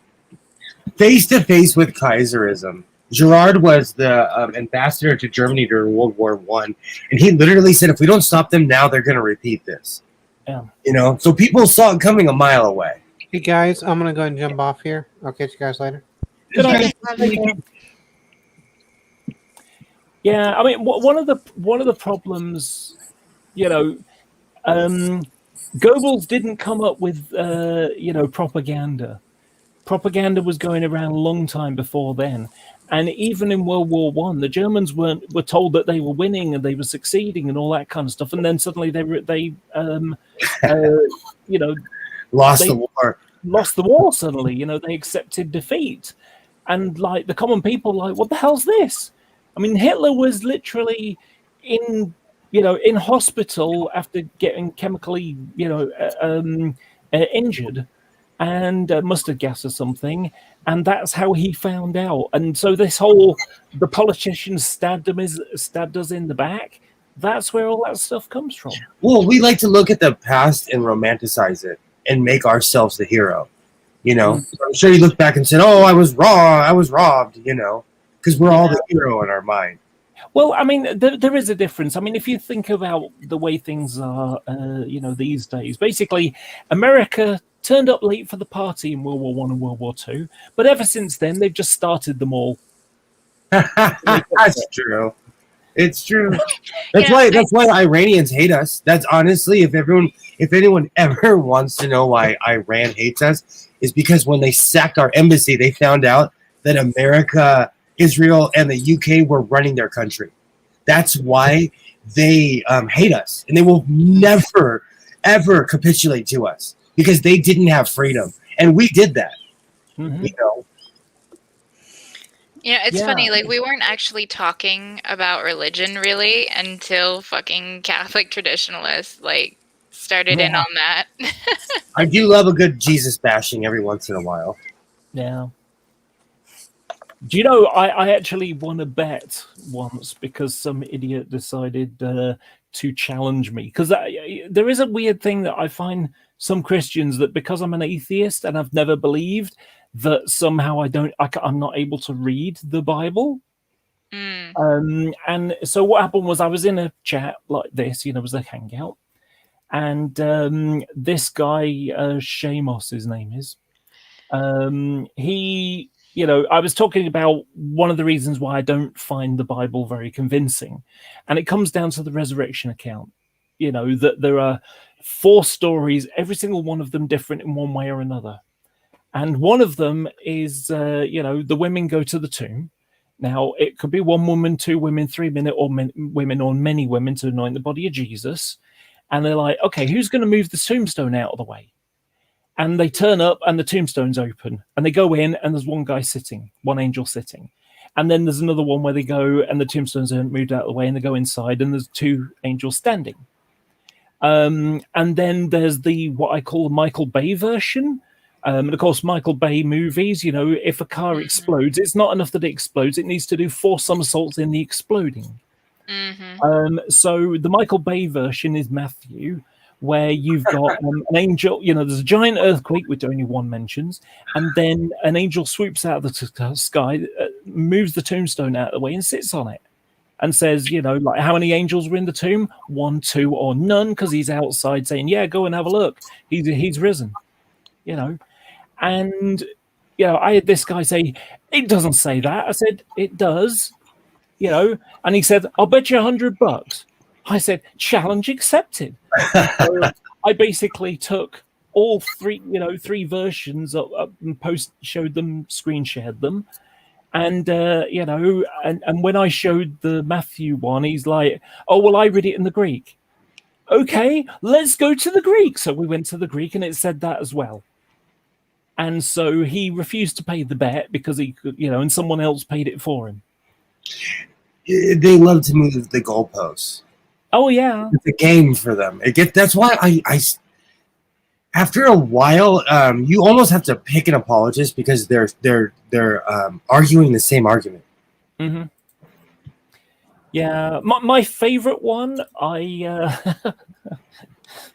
So a couple of years ago, in 2019, I went out to Manchester wearing a really cute summer dress, and it was a really good moment for me because I'd chatted to street preachers before, but I was doing it as Laura now, and I was able to have this back and forth, and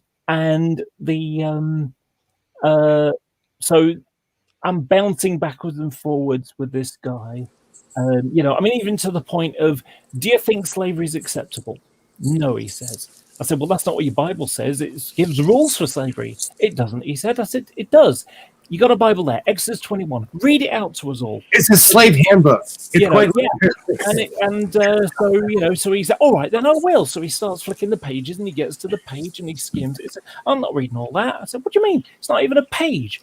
Don't worry, I said to everybody. I've got that bit memorized. If a man goes in alone, he leaves alone. If he goes in with his wife, his wife leaves with him. But if he goes in alone and his master buys him a wife, on the 7th year, he gets to go free. She doesn't because she's a woman. But he can go with his master to the door or the doorpost to the temple and say, I love my master, I love my wife, I don't love my children, I do not want to go free. And then they stick a hole in his ear and it becomes his master's property forever. And the crowd around were aghast because, it was a group of about 30 to 40 people listening to us go back and forth by then. And so, and they never heard that bit of the Bible before. But there's a really amusing one in it's the end of Mark, and it's the Great Commission. So if you don't already know this, the end of Mark, originally, there's the Codex Sinaiticus, which is the 4th century Bible found at the bottom of Mount Sinai at St. Catherine's Monastery. And it's got the whole First New Testament and most of the Old Testament. And in the New Testament one, in Mark, it finishes with the women flee and they tell nobody, which is a bit like the Goonies, you know, sort of like, well, if you killed all these men, how did the story get out, kind of thing. But somehow between the 4th century and what we've got today, suddenly you end up with all these extra verses. But there's a wonderful part in it. So it is the Great Commission. It's like basically you've got to go and preach the word. So go to all the world, proclaim the gospel to all creation. And this is really good. So, and these signs will accompany those who believe. In my name, they'll be able to cast out demons, which is like out demon, and they push people over, you know. So there's the big super church things, you know. They'll be able to speak in new tongues. Well, there's your people talking gibberish. They'll be able to pick up serpents with their hands. Well, there's your snake handlers. They'll be able to lay hands on the sick and they'll recover. So there's your spirit healers. But then there's the one that you never see anybody trying. And if they drink any deadly poison, it will not hurt them. And I said to this guy, I said, so if I go to the shop over there and buy some bleach, will you chug it down for us to prove that you're a proper believer? I always say this. That for some reason, he didn't want to. What's that, Doc? We got people in America that drink strychnine while they're holding up their rattlesnakes. Oh. It usually doesn't end well for them, though. They usually end up fucking dying from snake bites, and nothing of value is lost. Who says natural selection doesn't work? Right? I don't believe natural selection is related to stupidity. I feel like it directly is related to stupidity. I think that's a new category of self-selection. So we'll call that hey, watch this. Hold my beer. Yeah. Hold my phone. There's if you want to have a laugh, okay, just do a Google image search on why women live longer than men.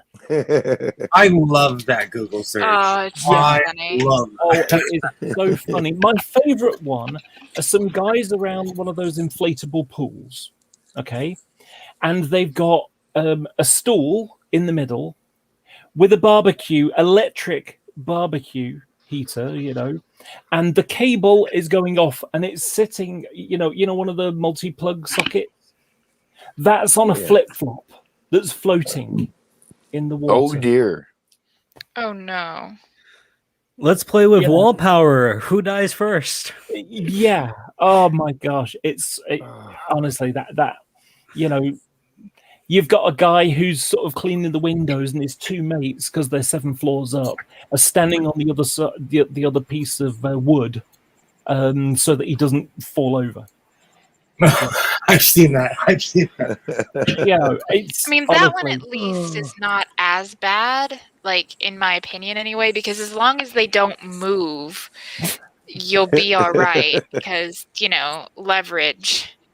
Yeah, you'd think so, but unfortunately, you're just one person. You want one person being an idiot enough to go, oh, wait a minute, I need the toilet, or, you know, I got to answer this call. Yeah. And they forget. I've seen some really bad ones. I'm probably still in it, but I haven't been on Facebook in a long time. But I was in this group where they would show how people passed. Like, and when I say that, like people working on power poles, or like there was some guy who was running from the cop and he went to grab on a power pole. And he was done. It's boop, you're done. You know, because that much electricity, our bodies are not meant to take it. You shut down and die. Well, if you grab it like this, the electricity passes directly through your heart. So, you know. Yeah. Probably watched, what was it called? Tango and Cash, and thought, well, you know, I'll be fine. I remember that movie. Man, don't ever take advice from Hollywood. Oh, do any of you guys remember the show 1,000 Ways to Die? Yeah. I fucking love that show. It's I so remember morbid that. and macabre, but like I love It it. I reminds think me it of was on Tell Me Spike About TV, right? Yeah. Yeah. There was Reminds me an of Tell Me About advert. Wasted. I miss that show. There was an advert for railway safety in Australia, and it's got these little cartoons, and it's like dumb ways to die. So many dumb ways to die. It was My such a son wonderful loves little that thing. song. Yeah, There's a They made you an know, app. no. swallow a tube of super glue. Yeah. Or take poke a bear with a stick. prescription. Yeah, take prescriptions, that are, Yeah. 6 months past due Yeah. or whatever. Like, Yeah, poke a bear. It just like I say, go swimming with piranhas. Yeah, they made a phone game based on the ad. Yeah, it was very catchy for all, for that sort of 3 months or whatever it was a thing. It's one of those things, it's like, oh, that's really great and everyone loves it and everything, and then they try to follow it up with something else that's just not as good, and then it just dies. The fashion industry does that. Something will become popular, and then every company over inundates everyone for years with a particular fashion that may or may not last. Like I said yesterday about girl jeans, I'm particularly one of those people who do not wear girl jeans. So I have to go look for jeans that are not tapered because most jeans are now. There's a movie called The Devil Wears Prada. I've seen that. Kind of goes into that little thing, that sort of blue sweaty wearing there. Well, I think that was a thing from a couple of years ago, and had a range of that, and then that sort of filtered down to this, and then it filtered down to something else, and it filtered down to some bargain basement thing that ended up in the bin. And you thought, I'm going to wear this thing because I'm being creative. And what you don't realize is that this whole industry of stuff all goes down like this pecking order to get to that. So and you think you're being creative, but it's all on the backs of all us doing this thing. And they waste so much. The fashion industry wastes so much. They are helping destroy. Horrible. They are helping to destroy the environment. It's one of the reasons why I'm starting to make my own clothing. That's why that is the whole reason I got Godless Sewing started. Was because there was just so much waste. I couldn't believe it. It's not just that though. I used to work on the market. And I used to sell fabric, used to sell curtain fabric.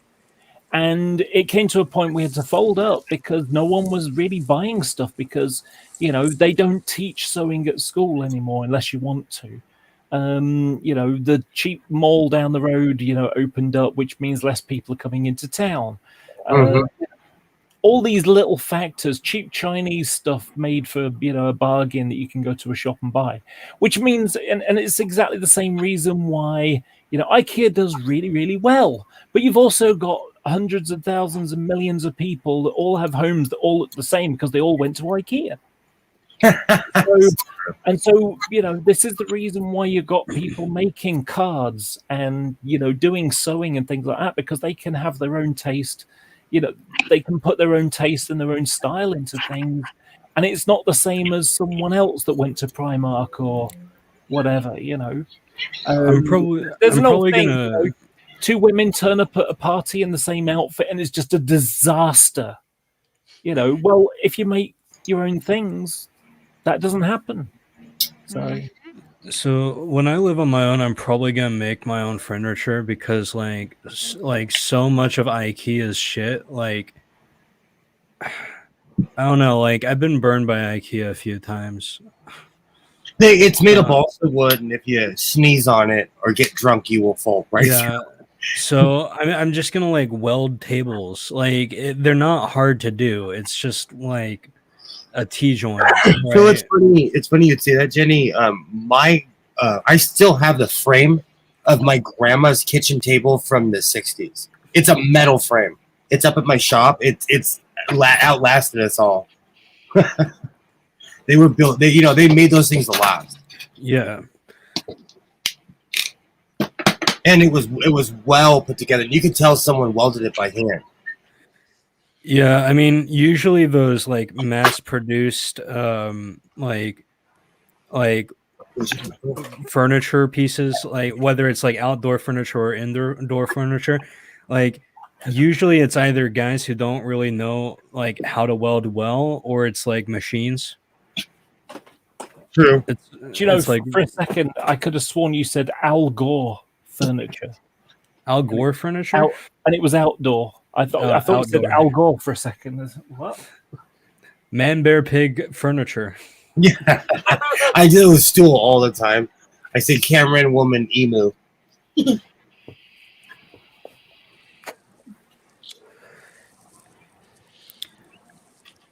I've never put in pockets like this before, so I am struggling a bit, but I will work Are you it out. making women's clothes? What are you doing putting pockets in them? Look, my boobs might be big enough to act as a little fucking bag of holding, but that doesn't mean that like I want to always be shoving my arm inside my tits to grab something.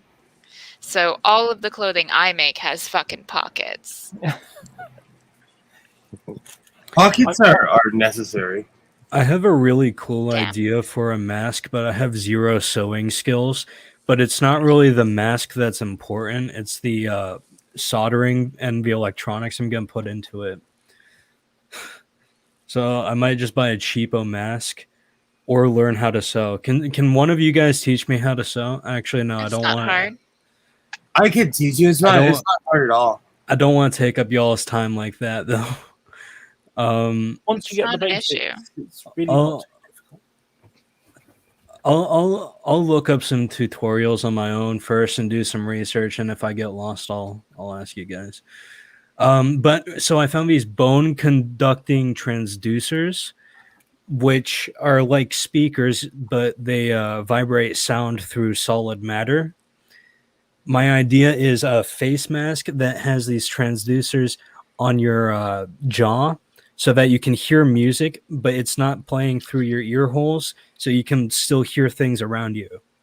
Oh.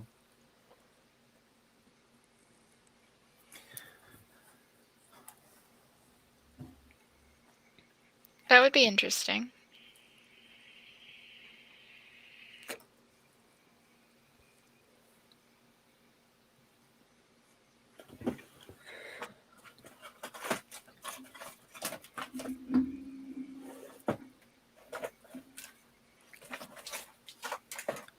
Aha, I think I've sorted it out. I think this will work.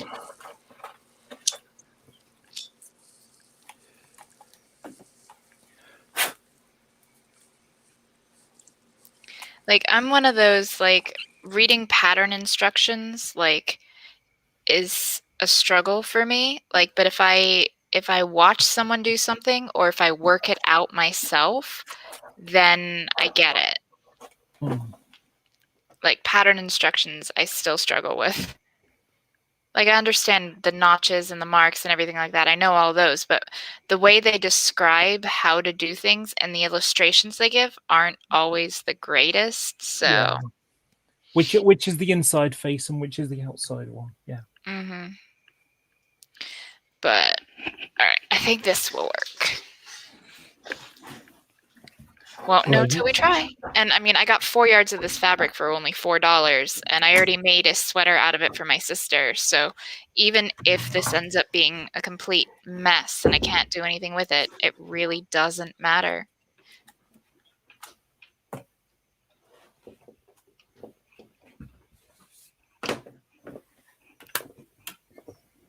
Because the sweater that I made the other day is worth way more than $4. Kid taxi tonight.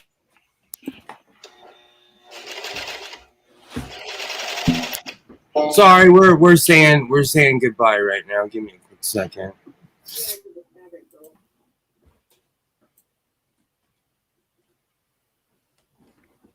Okay. Hi, Isaiah.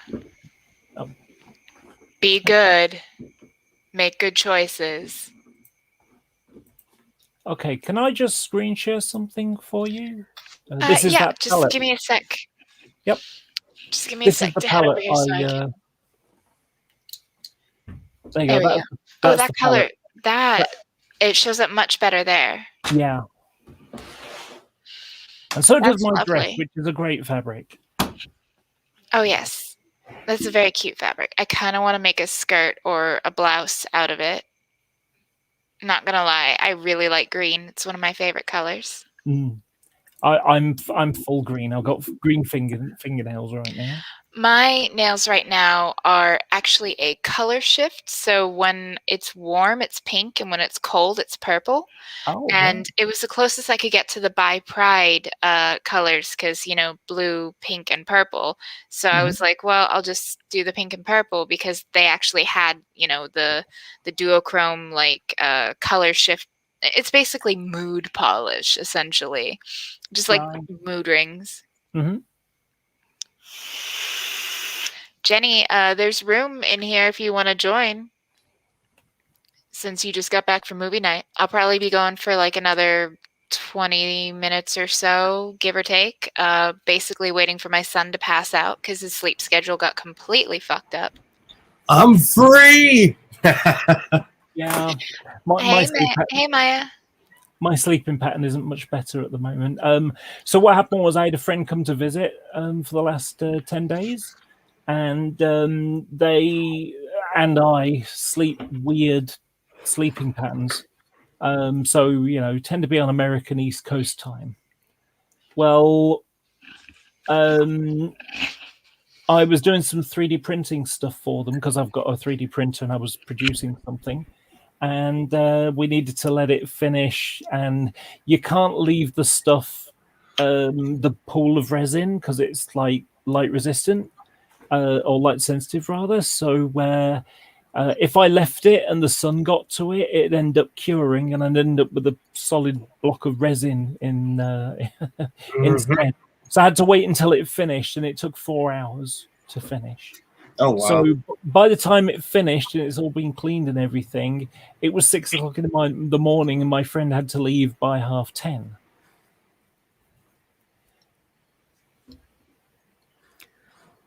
This is the only thing I have ever sewn, and it looks horrible. It looks amazing, and I love it. It's a scarecrow. Yeah. I love it.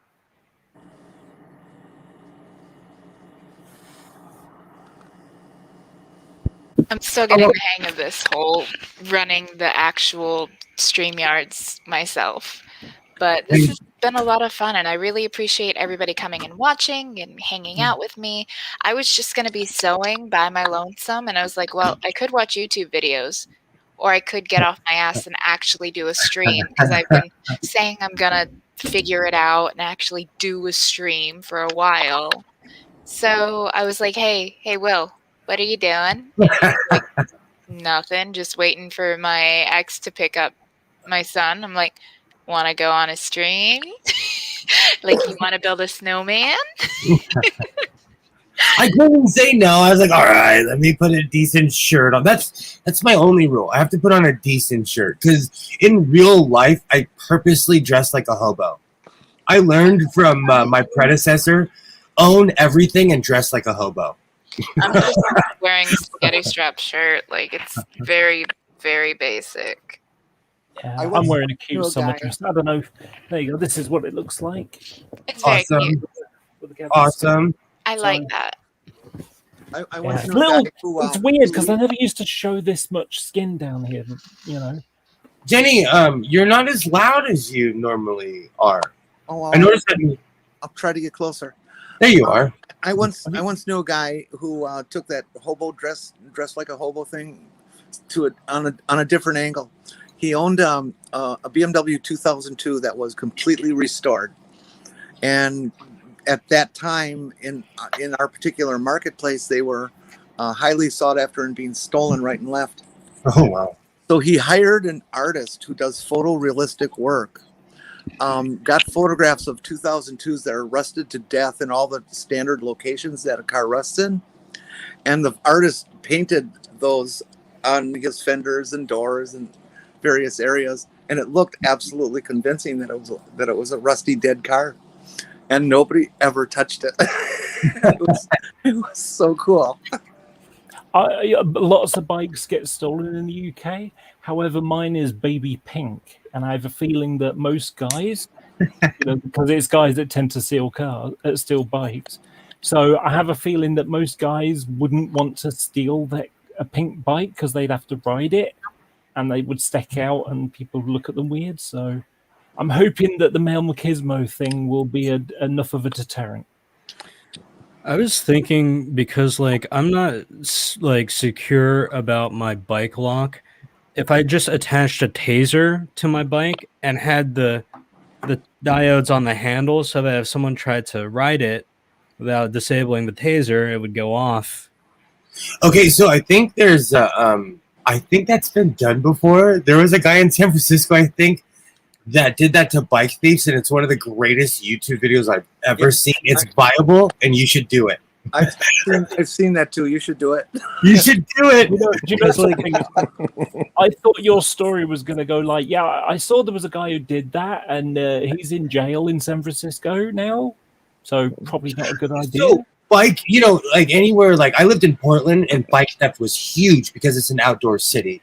And the same out here, it's the same, so I do not feel sorry for bike thieves because I grew up with, like, my brother had a Cannondale. He had really good bikes, and those are like, people save 6 or 7 paychecks for those bikes. Yeah, they're expensive. So hashtag not legal advice, but if I remember correctly, the only real rules about traps are about lethal traps. Like, you can't set a shotgun booby trap in your house for trespassers. That Legal Eagle video. Legal Eagle did a video on it? He Shit, did. He did a video on the shotgun booby trap. It was so good. I actually genuinely knew that off the top of my head, but I'll have to check out his video because it's an interesting case. There is another form of trap that's a really bad one to try, and that is to have a shit ton of Imperial Star Destroyers parked up near a big round sort of half-eaten apple-looking Death Star thing. Sorry, that was a different trap. I love Admiral Akbar.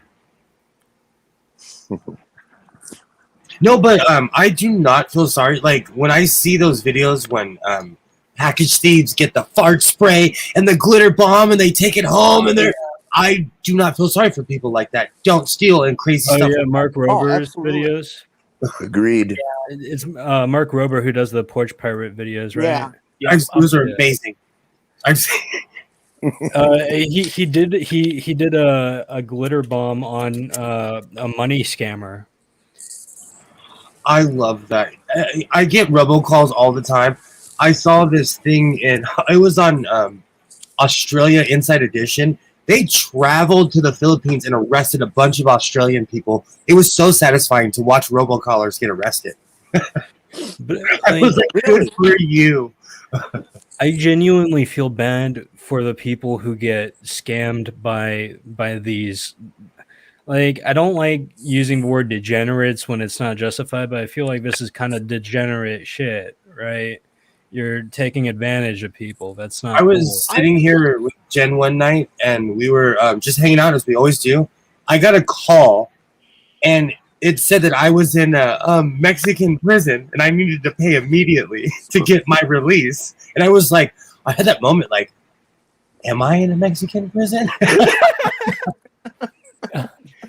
Damn, these special effects are amazing. I feel like I'm at home. Oh, like, they must have got their paperwork wrong or something. I don't know, But I think it's fair to call these people degenerates. They're not just stealing, like going in and stealing a gallon of milk from the grocery store or something.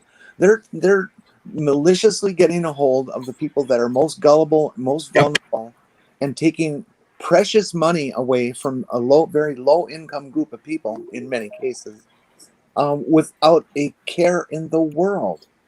And they should be nailed, prosecuted as heavily as possible. And it's like punch a Nazi, nobody cares about that.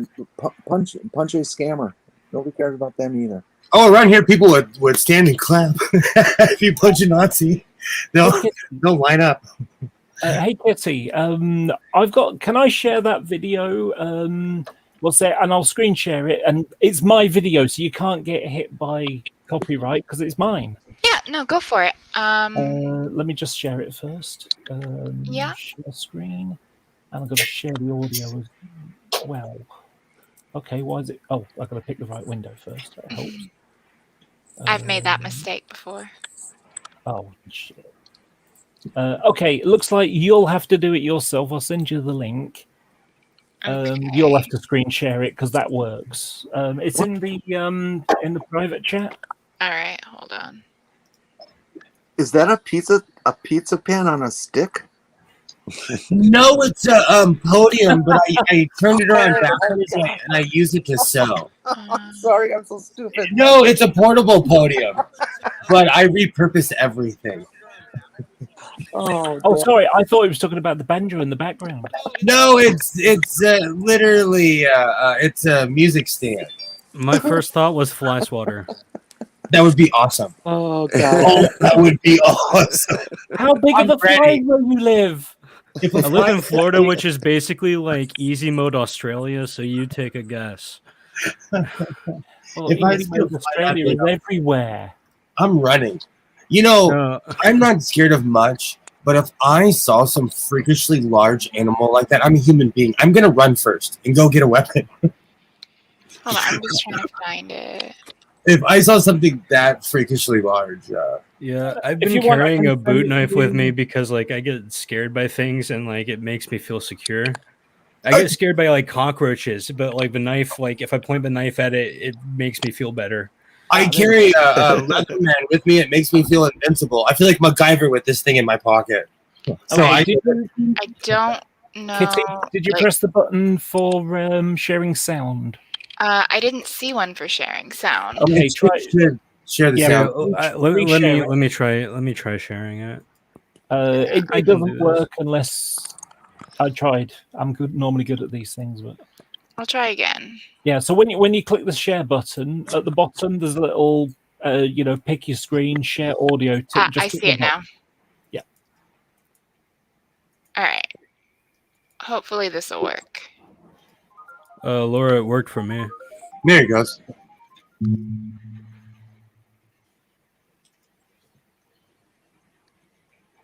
Oh, quick pause for me. You constantly. You know G-Man? Do you know who G-Man is? Unfortunately. Okay, so I think. So one of his everyone little does. things to say evolution is not true. Can you turn a dog into a non-dog? And I do in this. Oh, I hate those arguments. Ugh. So I actually do it in this video, so you might find that amusing. But anyway, go ahead. Go on. Having strangers knock on your door trying to sell you things? Do you receive phone calls from telemarketers who are so good at their job that they can sucker you into buying almost anything? Have you bought a xylophone waxing kit? Did you buy a great deal for a lifetime supply of dog shampoo, but you don't even own a dog? Well, have no fear.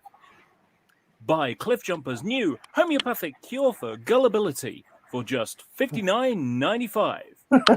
Just put a drop of this in your tea, coffee, or OJ every morning, and you'll never be suckered by crafty sales pitches ever again.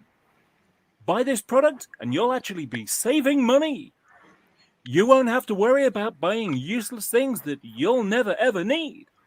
Never again will you be tempted by that email from an African prince who wants to shift money through your bank account. Never again will you be fooled by someone talking gibberish on the internet. Never again will you end up with an iPhone equipped with a cup holder. Never again will you buy bacon Band-Aids. Never again will you buy a soap dispenser in the shape of a giant nose. Buy today with this special code, and you'll get 2 bottles for the price of 1. Buy Cliff Jumper's new homeopathic cure for gullibility for just $59.95. Buy it now. Oh, that's great. That's great. How many did you you're sell? muted, Laura. You're muted. How many did you sell? None, because it's a joke, and it only happened because, I'd hear someone doing something or saying something stupid, and it's like, would you be interested in buying my homeopathic cure for gullibility? So it just sort of, It was a little joke that, the stuff with bacon band-aids and a giant nose thing. I just typed in stupid inventions, and that just gave me everything I needed, really. Or useless inventions, I think it might be.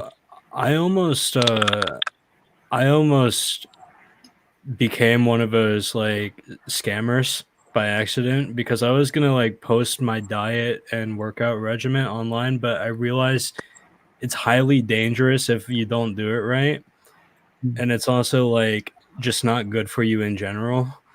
So I almost became like a jelly juice. I knew somebody that gracefully transitioned from the porn industry to become a life coach. And she actually makes money selling woo. I'm kind of shocked, but she makes a lot of money selling woo. Probably all the people she knew in the porn industry. Yeah. She came with fans. Those people are gullible anyways. Magic KY lube. Yeah. That is so sad, though, that there are still people out there who believe this stuff, who think that woo-woo works, that think, oh, if I get this oil, or I've had conversations with grown adults who say, oh, I'm trying this homeopathic medicine. And I'm like, that's not medicine. Yeah, I know, because the whole homeopathy thing is, you get a little glass vial, you put whatever you want it to cure in there, and then you put water in it, and you shake it, and you pour it out, and you fill it with water, and you shake it out. Yeah. And once you've done that 1,000 times, that becomes more potent, even though it's weaker and there are no molecules left of the thing. Never understood. Never understood. Yeah, the scariest one I ever heard was someone who was talking about doing this for Ebola. And it's like, okay, first problem, and that is the first dose that you stick in your little vial. What are you going to do? You're going to put water? You're going to pour it down the sink? You're going to put Ebola in the drinking water system by flushing it down the loo? It's like, what? Are you nuts? I had a friend. Okay, I'll preface this that it's not it's just Jenny, profoundly dumb people.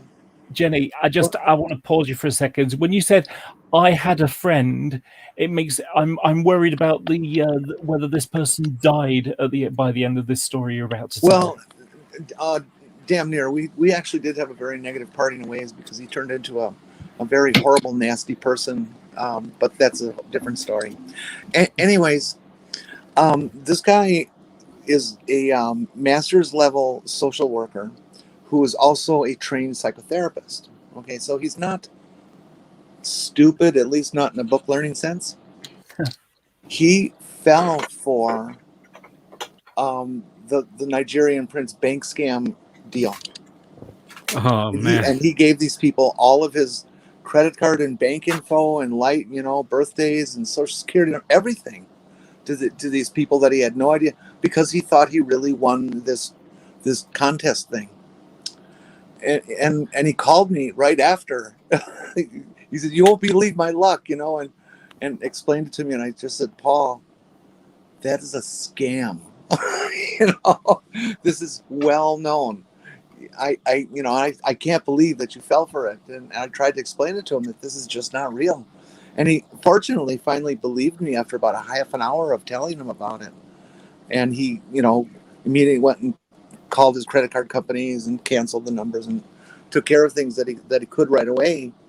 But, it's even smart people, or who you would think are smart people, can get fooled by these guys. It all depends on your emotional state and how well they are at pushing your buttons. Oh, yeah. The thing is, right, my dad, he's an engineer. He builds airplanes, basically, fixes them, builds them. He can build an aeroplane from the ground up with all the parts, but he has no common sense. Like, for example, he's the kind of guy that will go shopping and he'll see something, think, "Oh, I don't think we have any of that." So we put it in the cart anyway, even though he could have just pick up the phone my mum and say, have we got any ketchup? And, she'd go and have a look and tell him that there are another 4 that he went and bought under the same conditions previously. So he would just end up buying, and now they end up with 5 in the cupboard. Yeah, like I say, really intelligent guy. He's an engineer. He's got a degree and all that kind of stuff, but he has no bloody common sense. Yeah, that's sad. Will, is that a patch? Huh? Yes, it is. Thank you for noticing. I made this from scratch a long time ago. The Iron Cross, the Templar Cross. I made that, and I'm incorporating it into my jacket now. Now, how is that made? I mean, is that like stitched and filled? Is that all? This is easy. I did this machine, so it's cheating. But like, if you can almost see my stitch if I come in closer, because I did a rush job. But I've actually had this one for a while. I'm at a bad angle. It's like the back of a bowling shirt, kind of embroidery, lettering. So what I do is I get I have this obsession with like fake polyester because it's shinier and it's gonna outlast me. It's gonna outlast all of us. It's not biodegradable, and so like a lot of people from California, actually, especially Hollywood. Oh, the Astropristine? It's just gonna be people from California laying on the ground. We literally will be the layer of plastic that's left on the earth. Like I said, I will get plastic surgery the second I need it. I am not scared to admit that. No, but this is just a bunch of stuff incorporated together because I will, like I said, 30 years later, I'm still not over the punk scene. So, but I've had this forever, and I looked at it. I'm like, 30 years later, I think you meant 40 years later. I'm not that old. No, write that down. This is the first time to me not admitting to not being old. Yeah, but punk is definitely like 40 years old. It's one of those things though that 30 years ago someone told me like, oh, it's just a phase. It'll just be a phase, And I'm still here. Yeah. Yeah, I can remember being disgusted by the Sex Pistols at a particular job I had, so I can remember the years, and 40 years is about right. It is. It's the end of the 70s. And the only reason I know this is because I'm 47, and I was born in 1974. So I would have been like 5 when it was a 42 years or what. So what I do I is was too, Laura. Sorry? I was too, 74 in the fall. I'm actually pleased about that because I was born in the 70s, but I can't remember any of it. Fortunately, I got out of high school. Flares and like a time when brown and orange were fashionable colors. Oh, there are baby pictures of me in showing off 70s attire. Oh yeah, there's a picture of me in my christening gown. And I'm lying on a bright orange PVC sofa. I fell in love with orange cars in the 70s, and every car I had was this one particular shade of orange, all the way through about, let's see, what was that, 2004? Does it rhyme with purple? It just really stuck on me, and I had to repaint cars to get them that color. It was pretty obsessional. I do that. I've painted 4 trucks TARDIS blue. I literally have one sitting in front of my house right now. That would be a nice color on a truck. I love it. It shines when you wax. Whenever I wax my truck, it literally shines. I love that blue. There are some shades of a metallic blue that are out that a number of car companies are using this last couple of years. That is just so intense when it's clean and shiny and gets caught in the sun. It just takes my breath away. It's so beautiful. I like Berlin.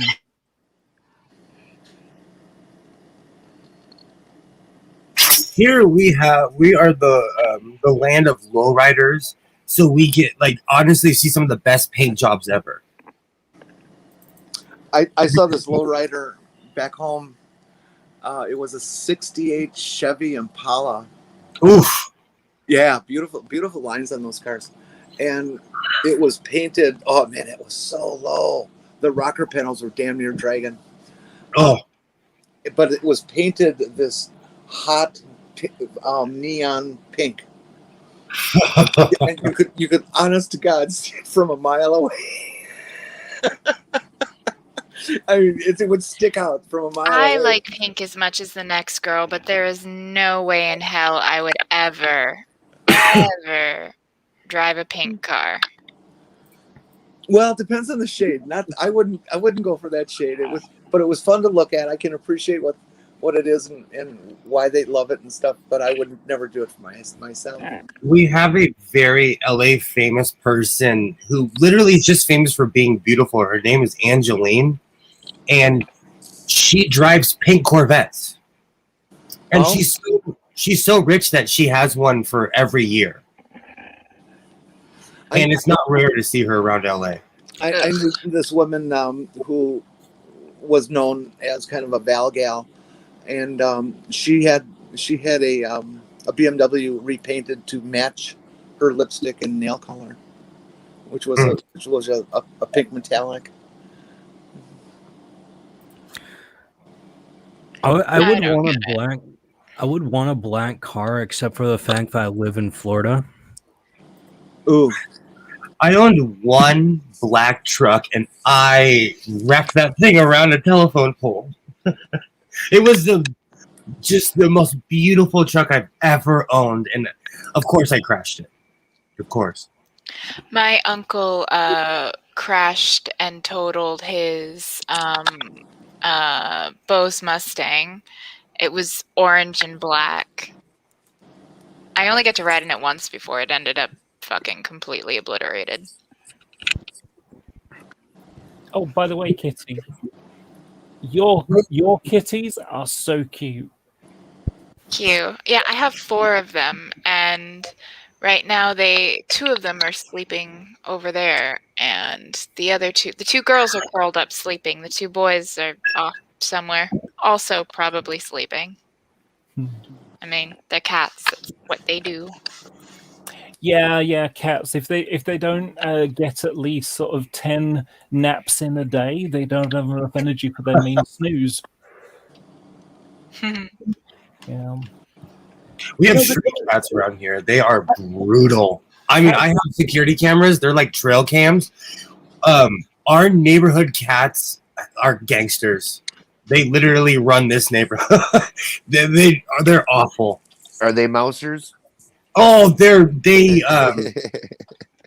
I told the story on B-Stream a while ago. They brought me a family of possums because they were destroying my lawn. These are my neighbor's cats. And so my neighbor I griped at him so much that he bought a device that flashes light because cats are, they run away from flashing lights. So it's a solar powered light that he stuck in my grass, and it's actually working. So they started bringing me. They brought me a family of possums. Now they're bringing me lizards and mice because they're like, "What's wrong? We can't destroy your lawn anymore. Are you mad at us?" Here, take these animal sacrifices. Oh. And you do realize. Hang on, you do realize that you're now God. They're bringing these animal sacrifices. It's not a burnt offering; it's just a half-eaten one. It's because I let them. I had, there's been dogs in this neighborhood forever, and I don't have a dog, so I let them just freely. They go on my roof. They jump on one of my trucks. The cats are hardcore around here. They go up against raccoons. I am Green Death. Do you love me? Do you love me? I gotta get a talk box. I'm willing to spend $119 just so I can sound like Roger Troutman. I want to get a talk box so I can sound like Daft Punk. Yeah, exactly. See, it's all fun. It's all fun. But like, I don't have a keyboard anymore, so I have this weirdly incompatible Kawasaki that a friend of mine he showed me how to hook it up, but like, I don't know. I just I put it in my living room and try to relive my wannabe synth pop days. I would love to be able to. I have a keyboard over there. I don't know how to play. I just like tinker around here and there. Just what's that, Jenny? I was just saying I would love to learn to play keyboard, but I don't think I could ever succeed at it. You know what? I put it like I'll put it in organ mode, like an organ, and I just rock out. I stopped playing piano because like I have no reach. My hands are really small. So there's only a set amount of pieces I can reliably play. Because like I got like maybe an octave. I'm fortunate. I have giant hands. Look at the size of them; they're bigger than my head.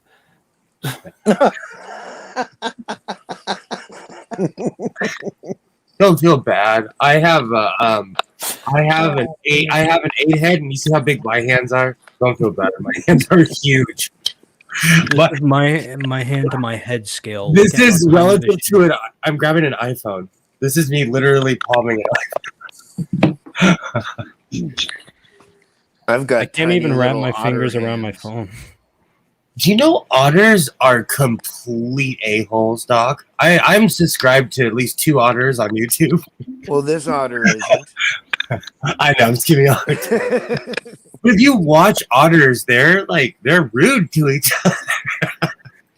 And now time for fun facts with Genesis Undead. The otter is part of the mustelid family, which is probably why they're so aggressive, because most mustelids are, for whatever reason, really aggressive, like ferrets, muskrats, badgers, wolverines. So yeah. I heard that otters were great pets.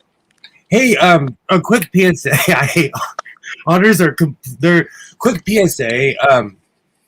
If you own a ferret, she is not that hot, and you need to move. If you own a ferret, he is not that hot, and you need to move. I lived with a woman who owned a ferret, and they are awful. They're smelly, and they break out and burrow and everything. Oh, they look. You see YouTube vids and stuff, and they look like a blast. So, dude, when they're eating and when they need you, they're the cuddliest things on earth. They will turn on you so fast. Oh, ferrets. I'm not a fan of marmots. To quote Big Lebowski, I'm not a.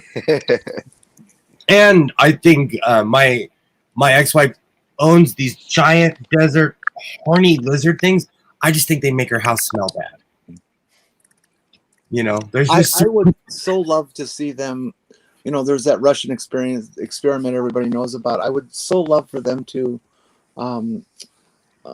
domesticate red foxes, American red foxes. They're just so adorable. So this is you can have foxes as a pet here in Florida. I plan on getting one eventually. I thought people do have foxes. It's illegal to have one in a lot of states. Not in Florida. All you have to do is go down and sign a little bit of paperwork to register it with Fish and Wildlife or whatever, and but then it's like $30 or something. All right, that's what I'm going to do. Jen and I are going to move to Florida, and I'm going to open up a tiger park called the Sewing King. No, you should call it Big Cat Rescue, but spell it with a K just to piss off Carol Baskins.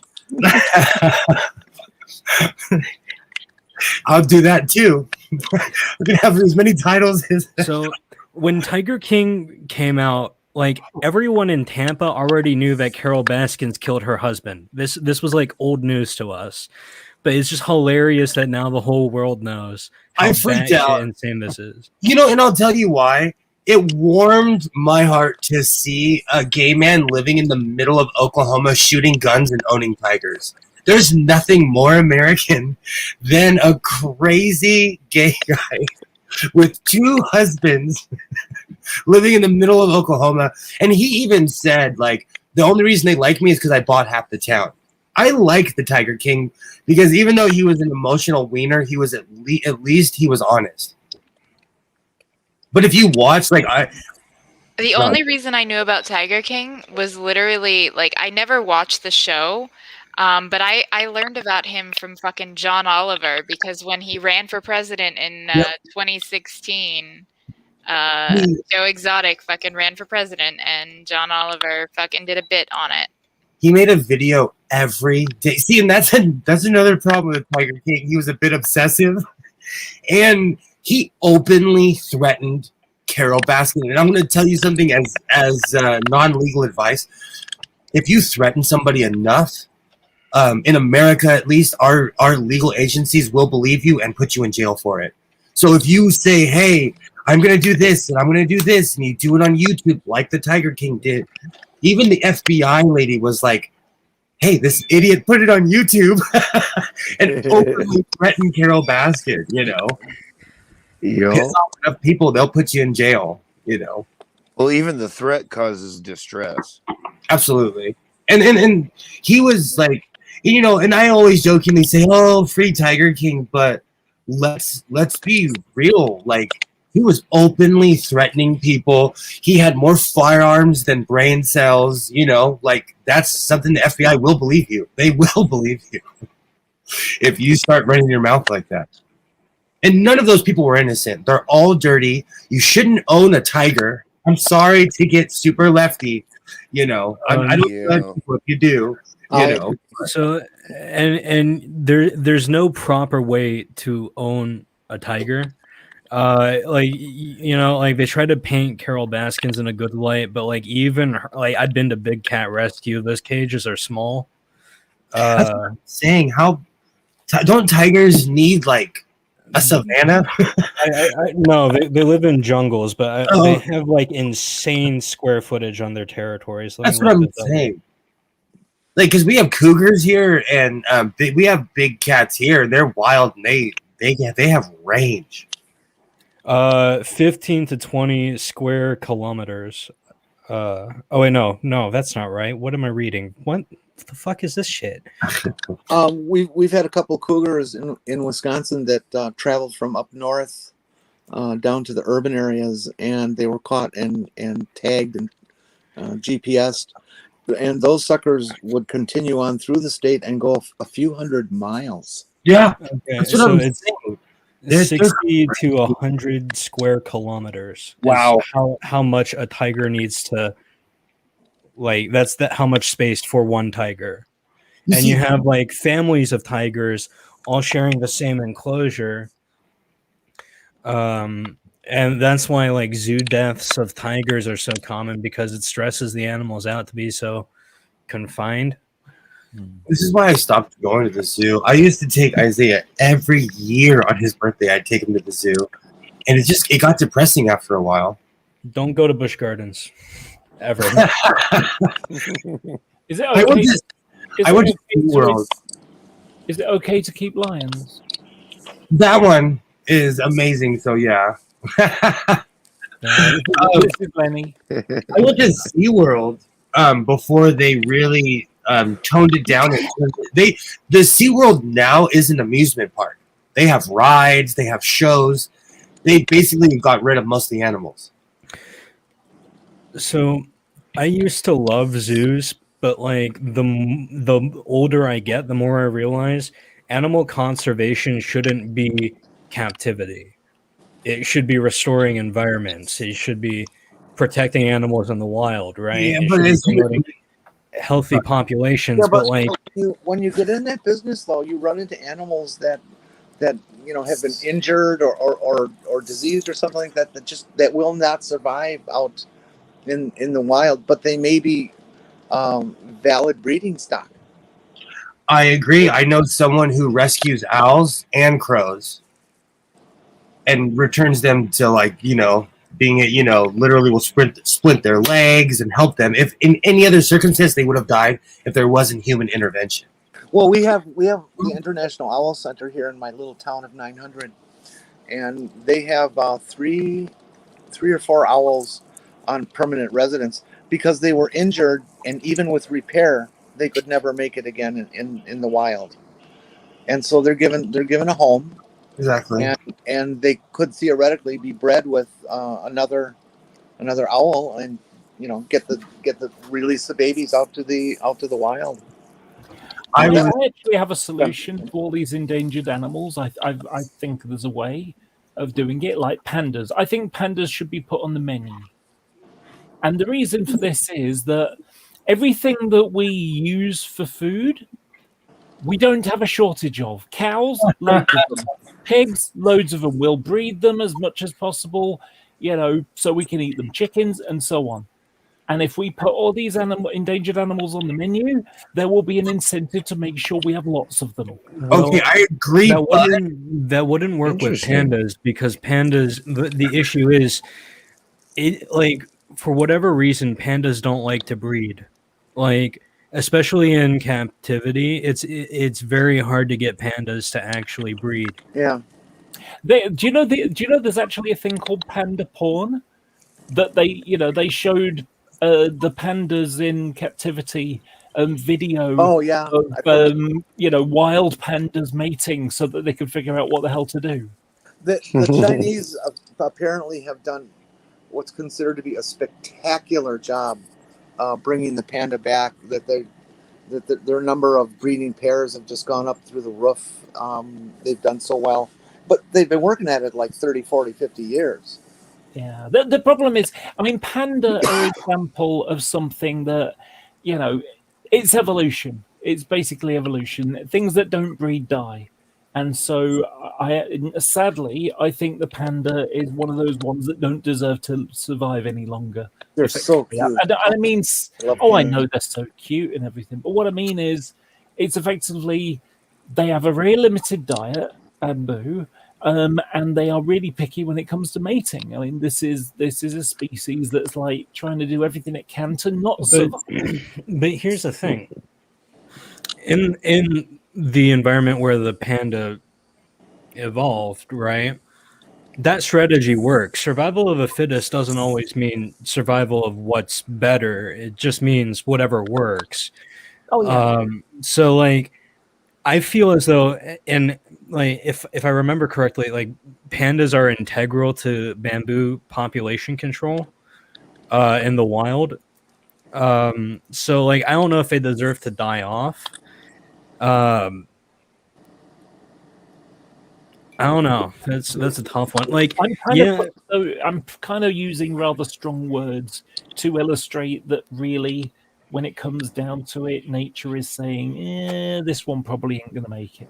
But that's every species, everything kind of dies out. Yeah, every time something becomes overly specialized in something, it goes extinct. And we see, for example, the common ancestor to all mammals was probably something like a rat, because a rat isn't very specialized. It's a jack of all trades, right? It has an omnivorous diet, and so on and so forth. But you see things like I'm trying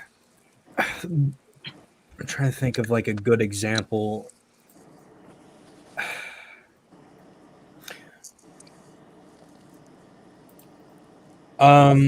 Crows, pigeons. Oh.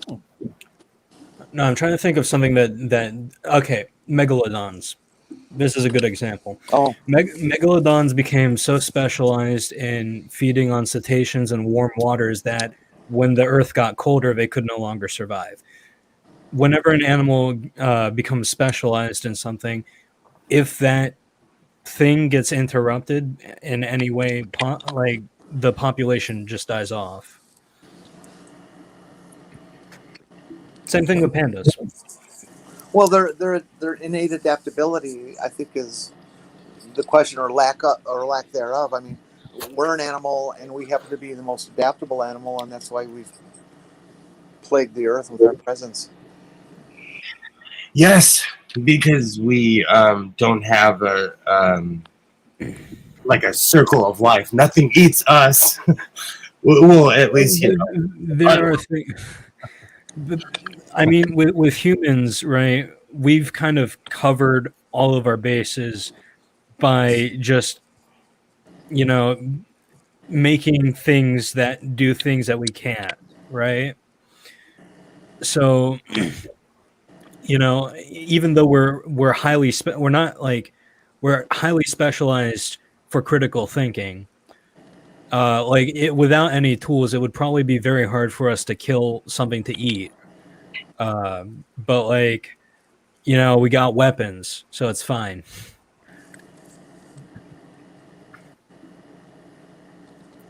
Oh man, give me a spear. I'll wreck shop.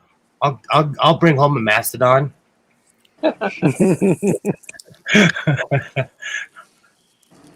I've seen that movie. It was amazing. 10,000 BC. Everybody had their shirts off. I thought that movie was cool too. I love that movie. There was a lot of good movies like that. It's not historically accurate, but I liked 300. No one was wearing a shirt. It was like a comic book come to life. I like how you say it's not historically accurate, as if 10,000 BC is. Yeah. Oh no, I was saying that for all of them. I was saying that for all of them.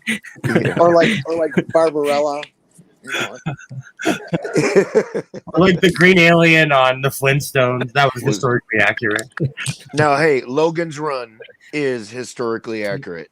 That shit's gonna happen. Hey, it's 2021. iRobot should have happened. And you know what? Now that we're on the subject, I say this all the time. Where's my hoverboard? So there have been people making hoverboards that actually hover that you can ride on. The issue is you have to do some major stupid shit just to get it to work. The most the most movie accurate way of doing it would probably be with eddy currents. But it's hard to store enough power to get them to spin fast enough for a long enough time to give any lift. They usually are like a 32nd of an inch off the ground.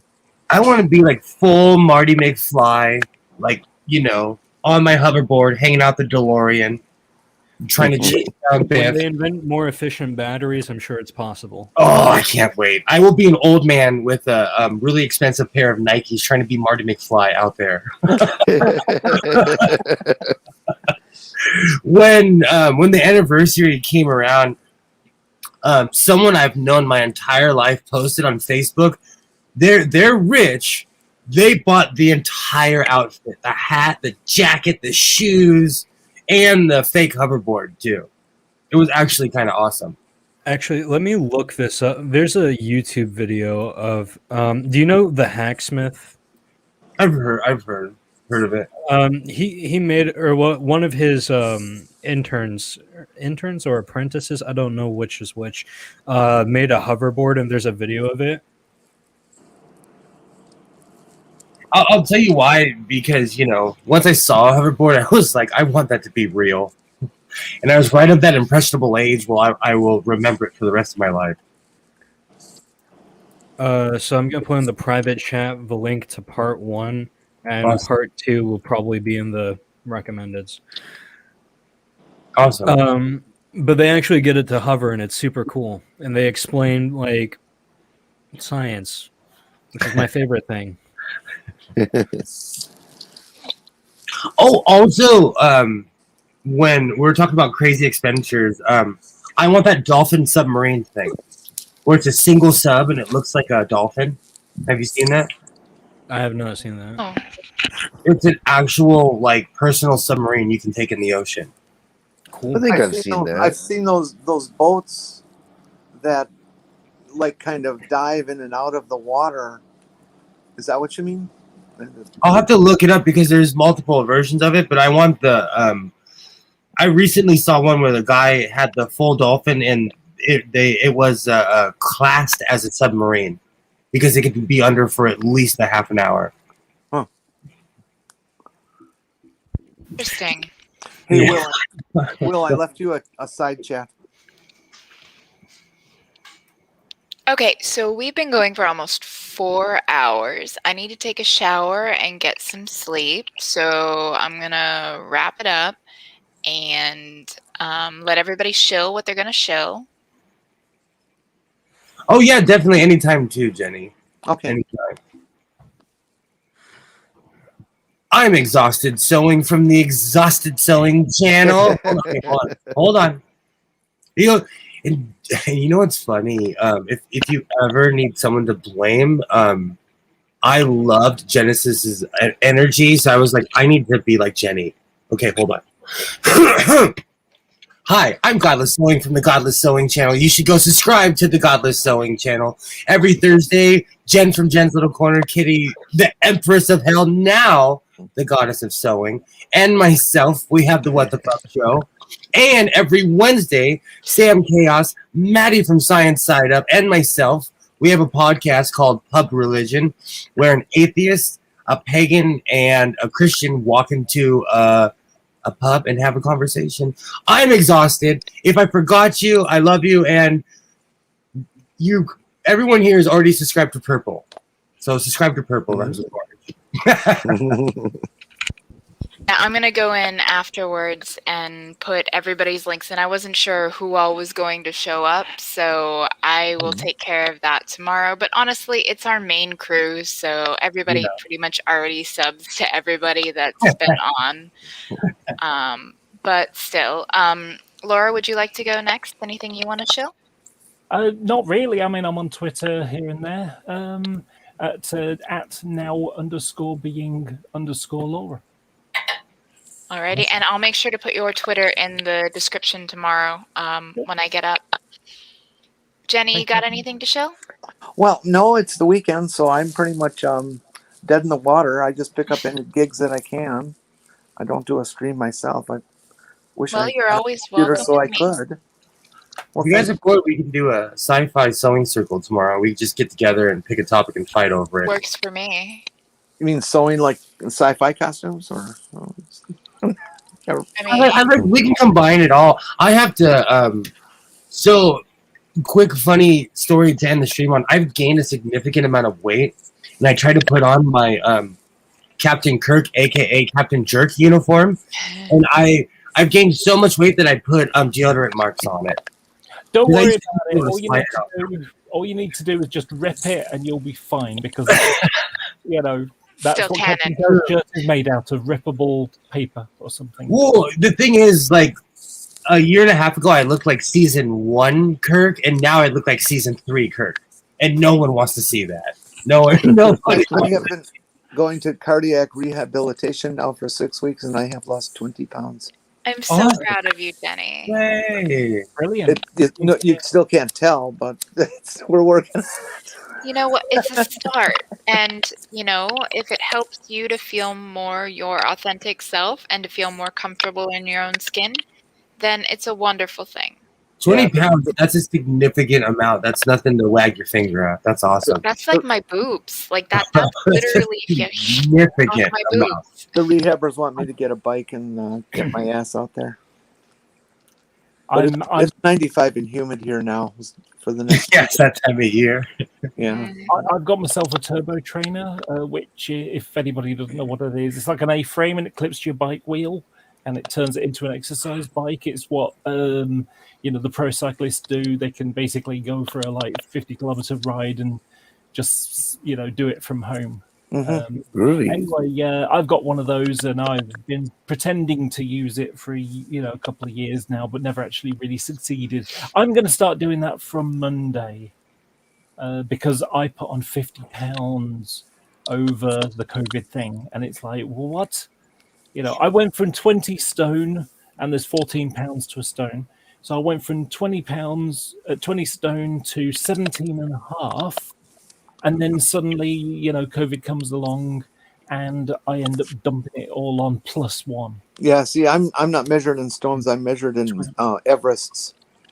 Yeah. I've gained almost 45 pounds, depending on what I had for breakfast in a full year.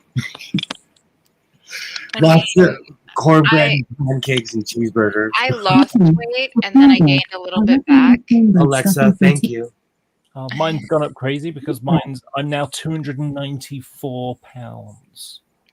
See, I was about 150 at the start of the pandemic, and then I dropped down to 140, and now I'm back to like 145. But I mean, a 10-pound fluctuation throughout a year is really not that huge, of a change. So all in all, I've pretty much been standing still, like when everything's said and done. For me, all I'm doing is, well, of course, the exercise that I'm getting from rehab, but portion control and fasting. I fast 12 to 16 hours a day. Wow. Whoa. So, okay, I'm looking at the numbers. So, in 2018, I was 280 pounds, and I dropped that down to 245, and now I'm 294. I can't wait to get that low. Yeah. You'll get there, Jenny. Don't worry. Doc, Hey, you you've got lost anything 22 coming up? pounds. That's a hell of a lot. Exactly. And it's a start. And just keep with it. Keep exercising. It'll help you to feel better. And as the weight comes off, you'll feel more and more of a sense of accomplishment. And that will help keep you in the mindset to keep it up. Yeah, and the thing is, even though it may not look like it's doing much in terms of your figure or something, in January 2019, I had a friend come to visit me from America, and they love a British TV show called Last of the Summer Wine. And I love that show. Right, so my friend and I, and the one that came to visit this last week, we went up to Holmfirth where they filmed it, which is like about 25 miles that way.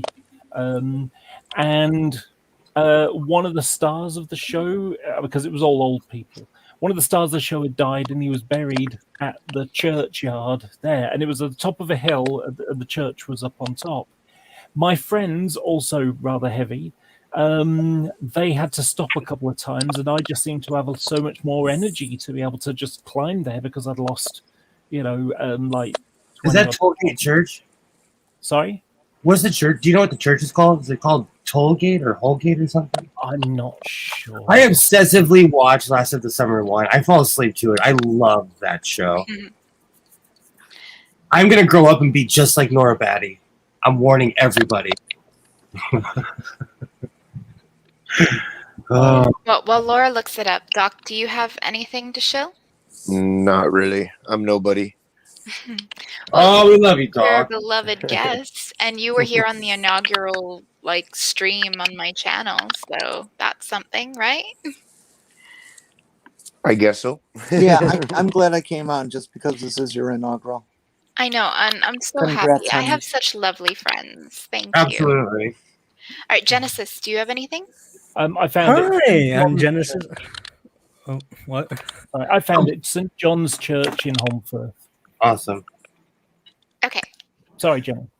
Hi, I'm Genesis Undead. I used to be a content creator called Dead City, but nobody wants to talk about an animated furry channel that talks about news and politics. Instead, now I'm just a trans lich queen who does political impressions sometimes, talks about how we're all fucked in America, and also thinks that Lindsey Graham is gay for Trump.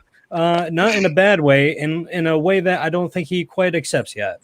I'm also on Nat One Heroes. Nat One Heroes is a Dungeons and Dragons role-playing group, and we currently have one campaign out called The Actuary of Blasphemy.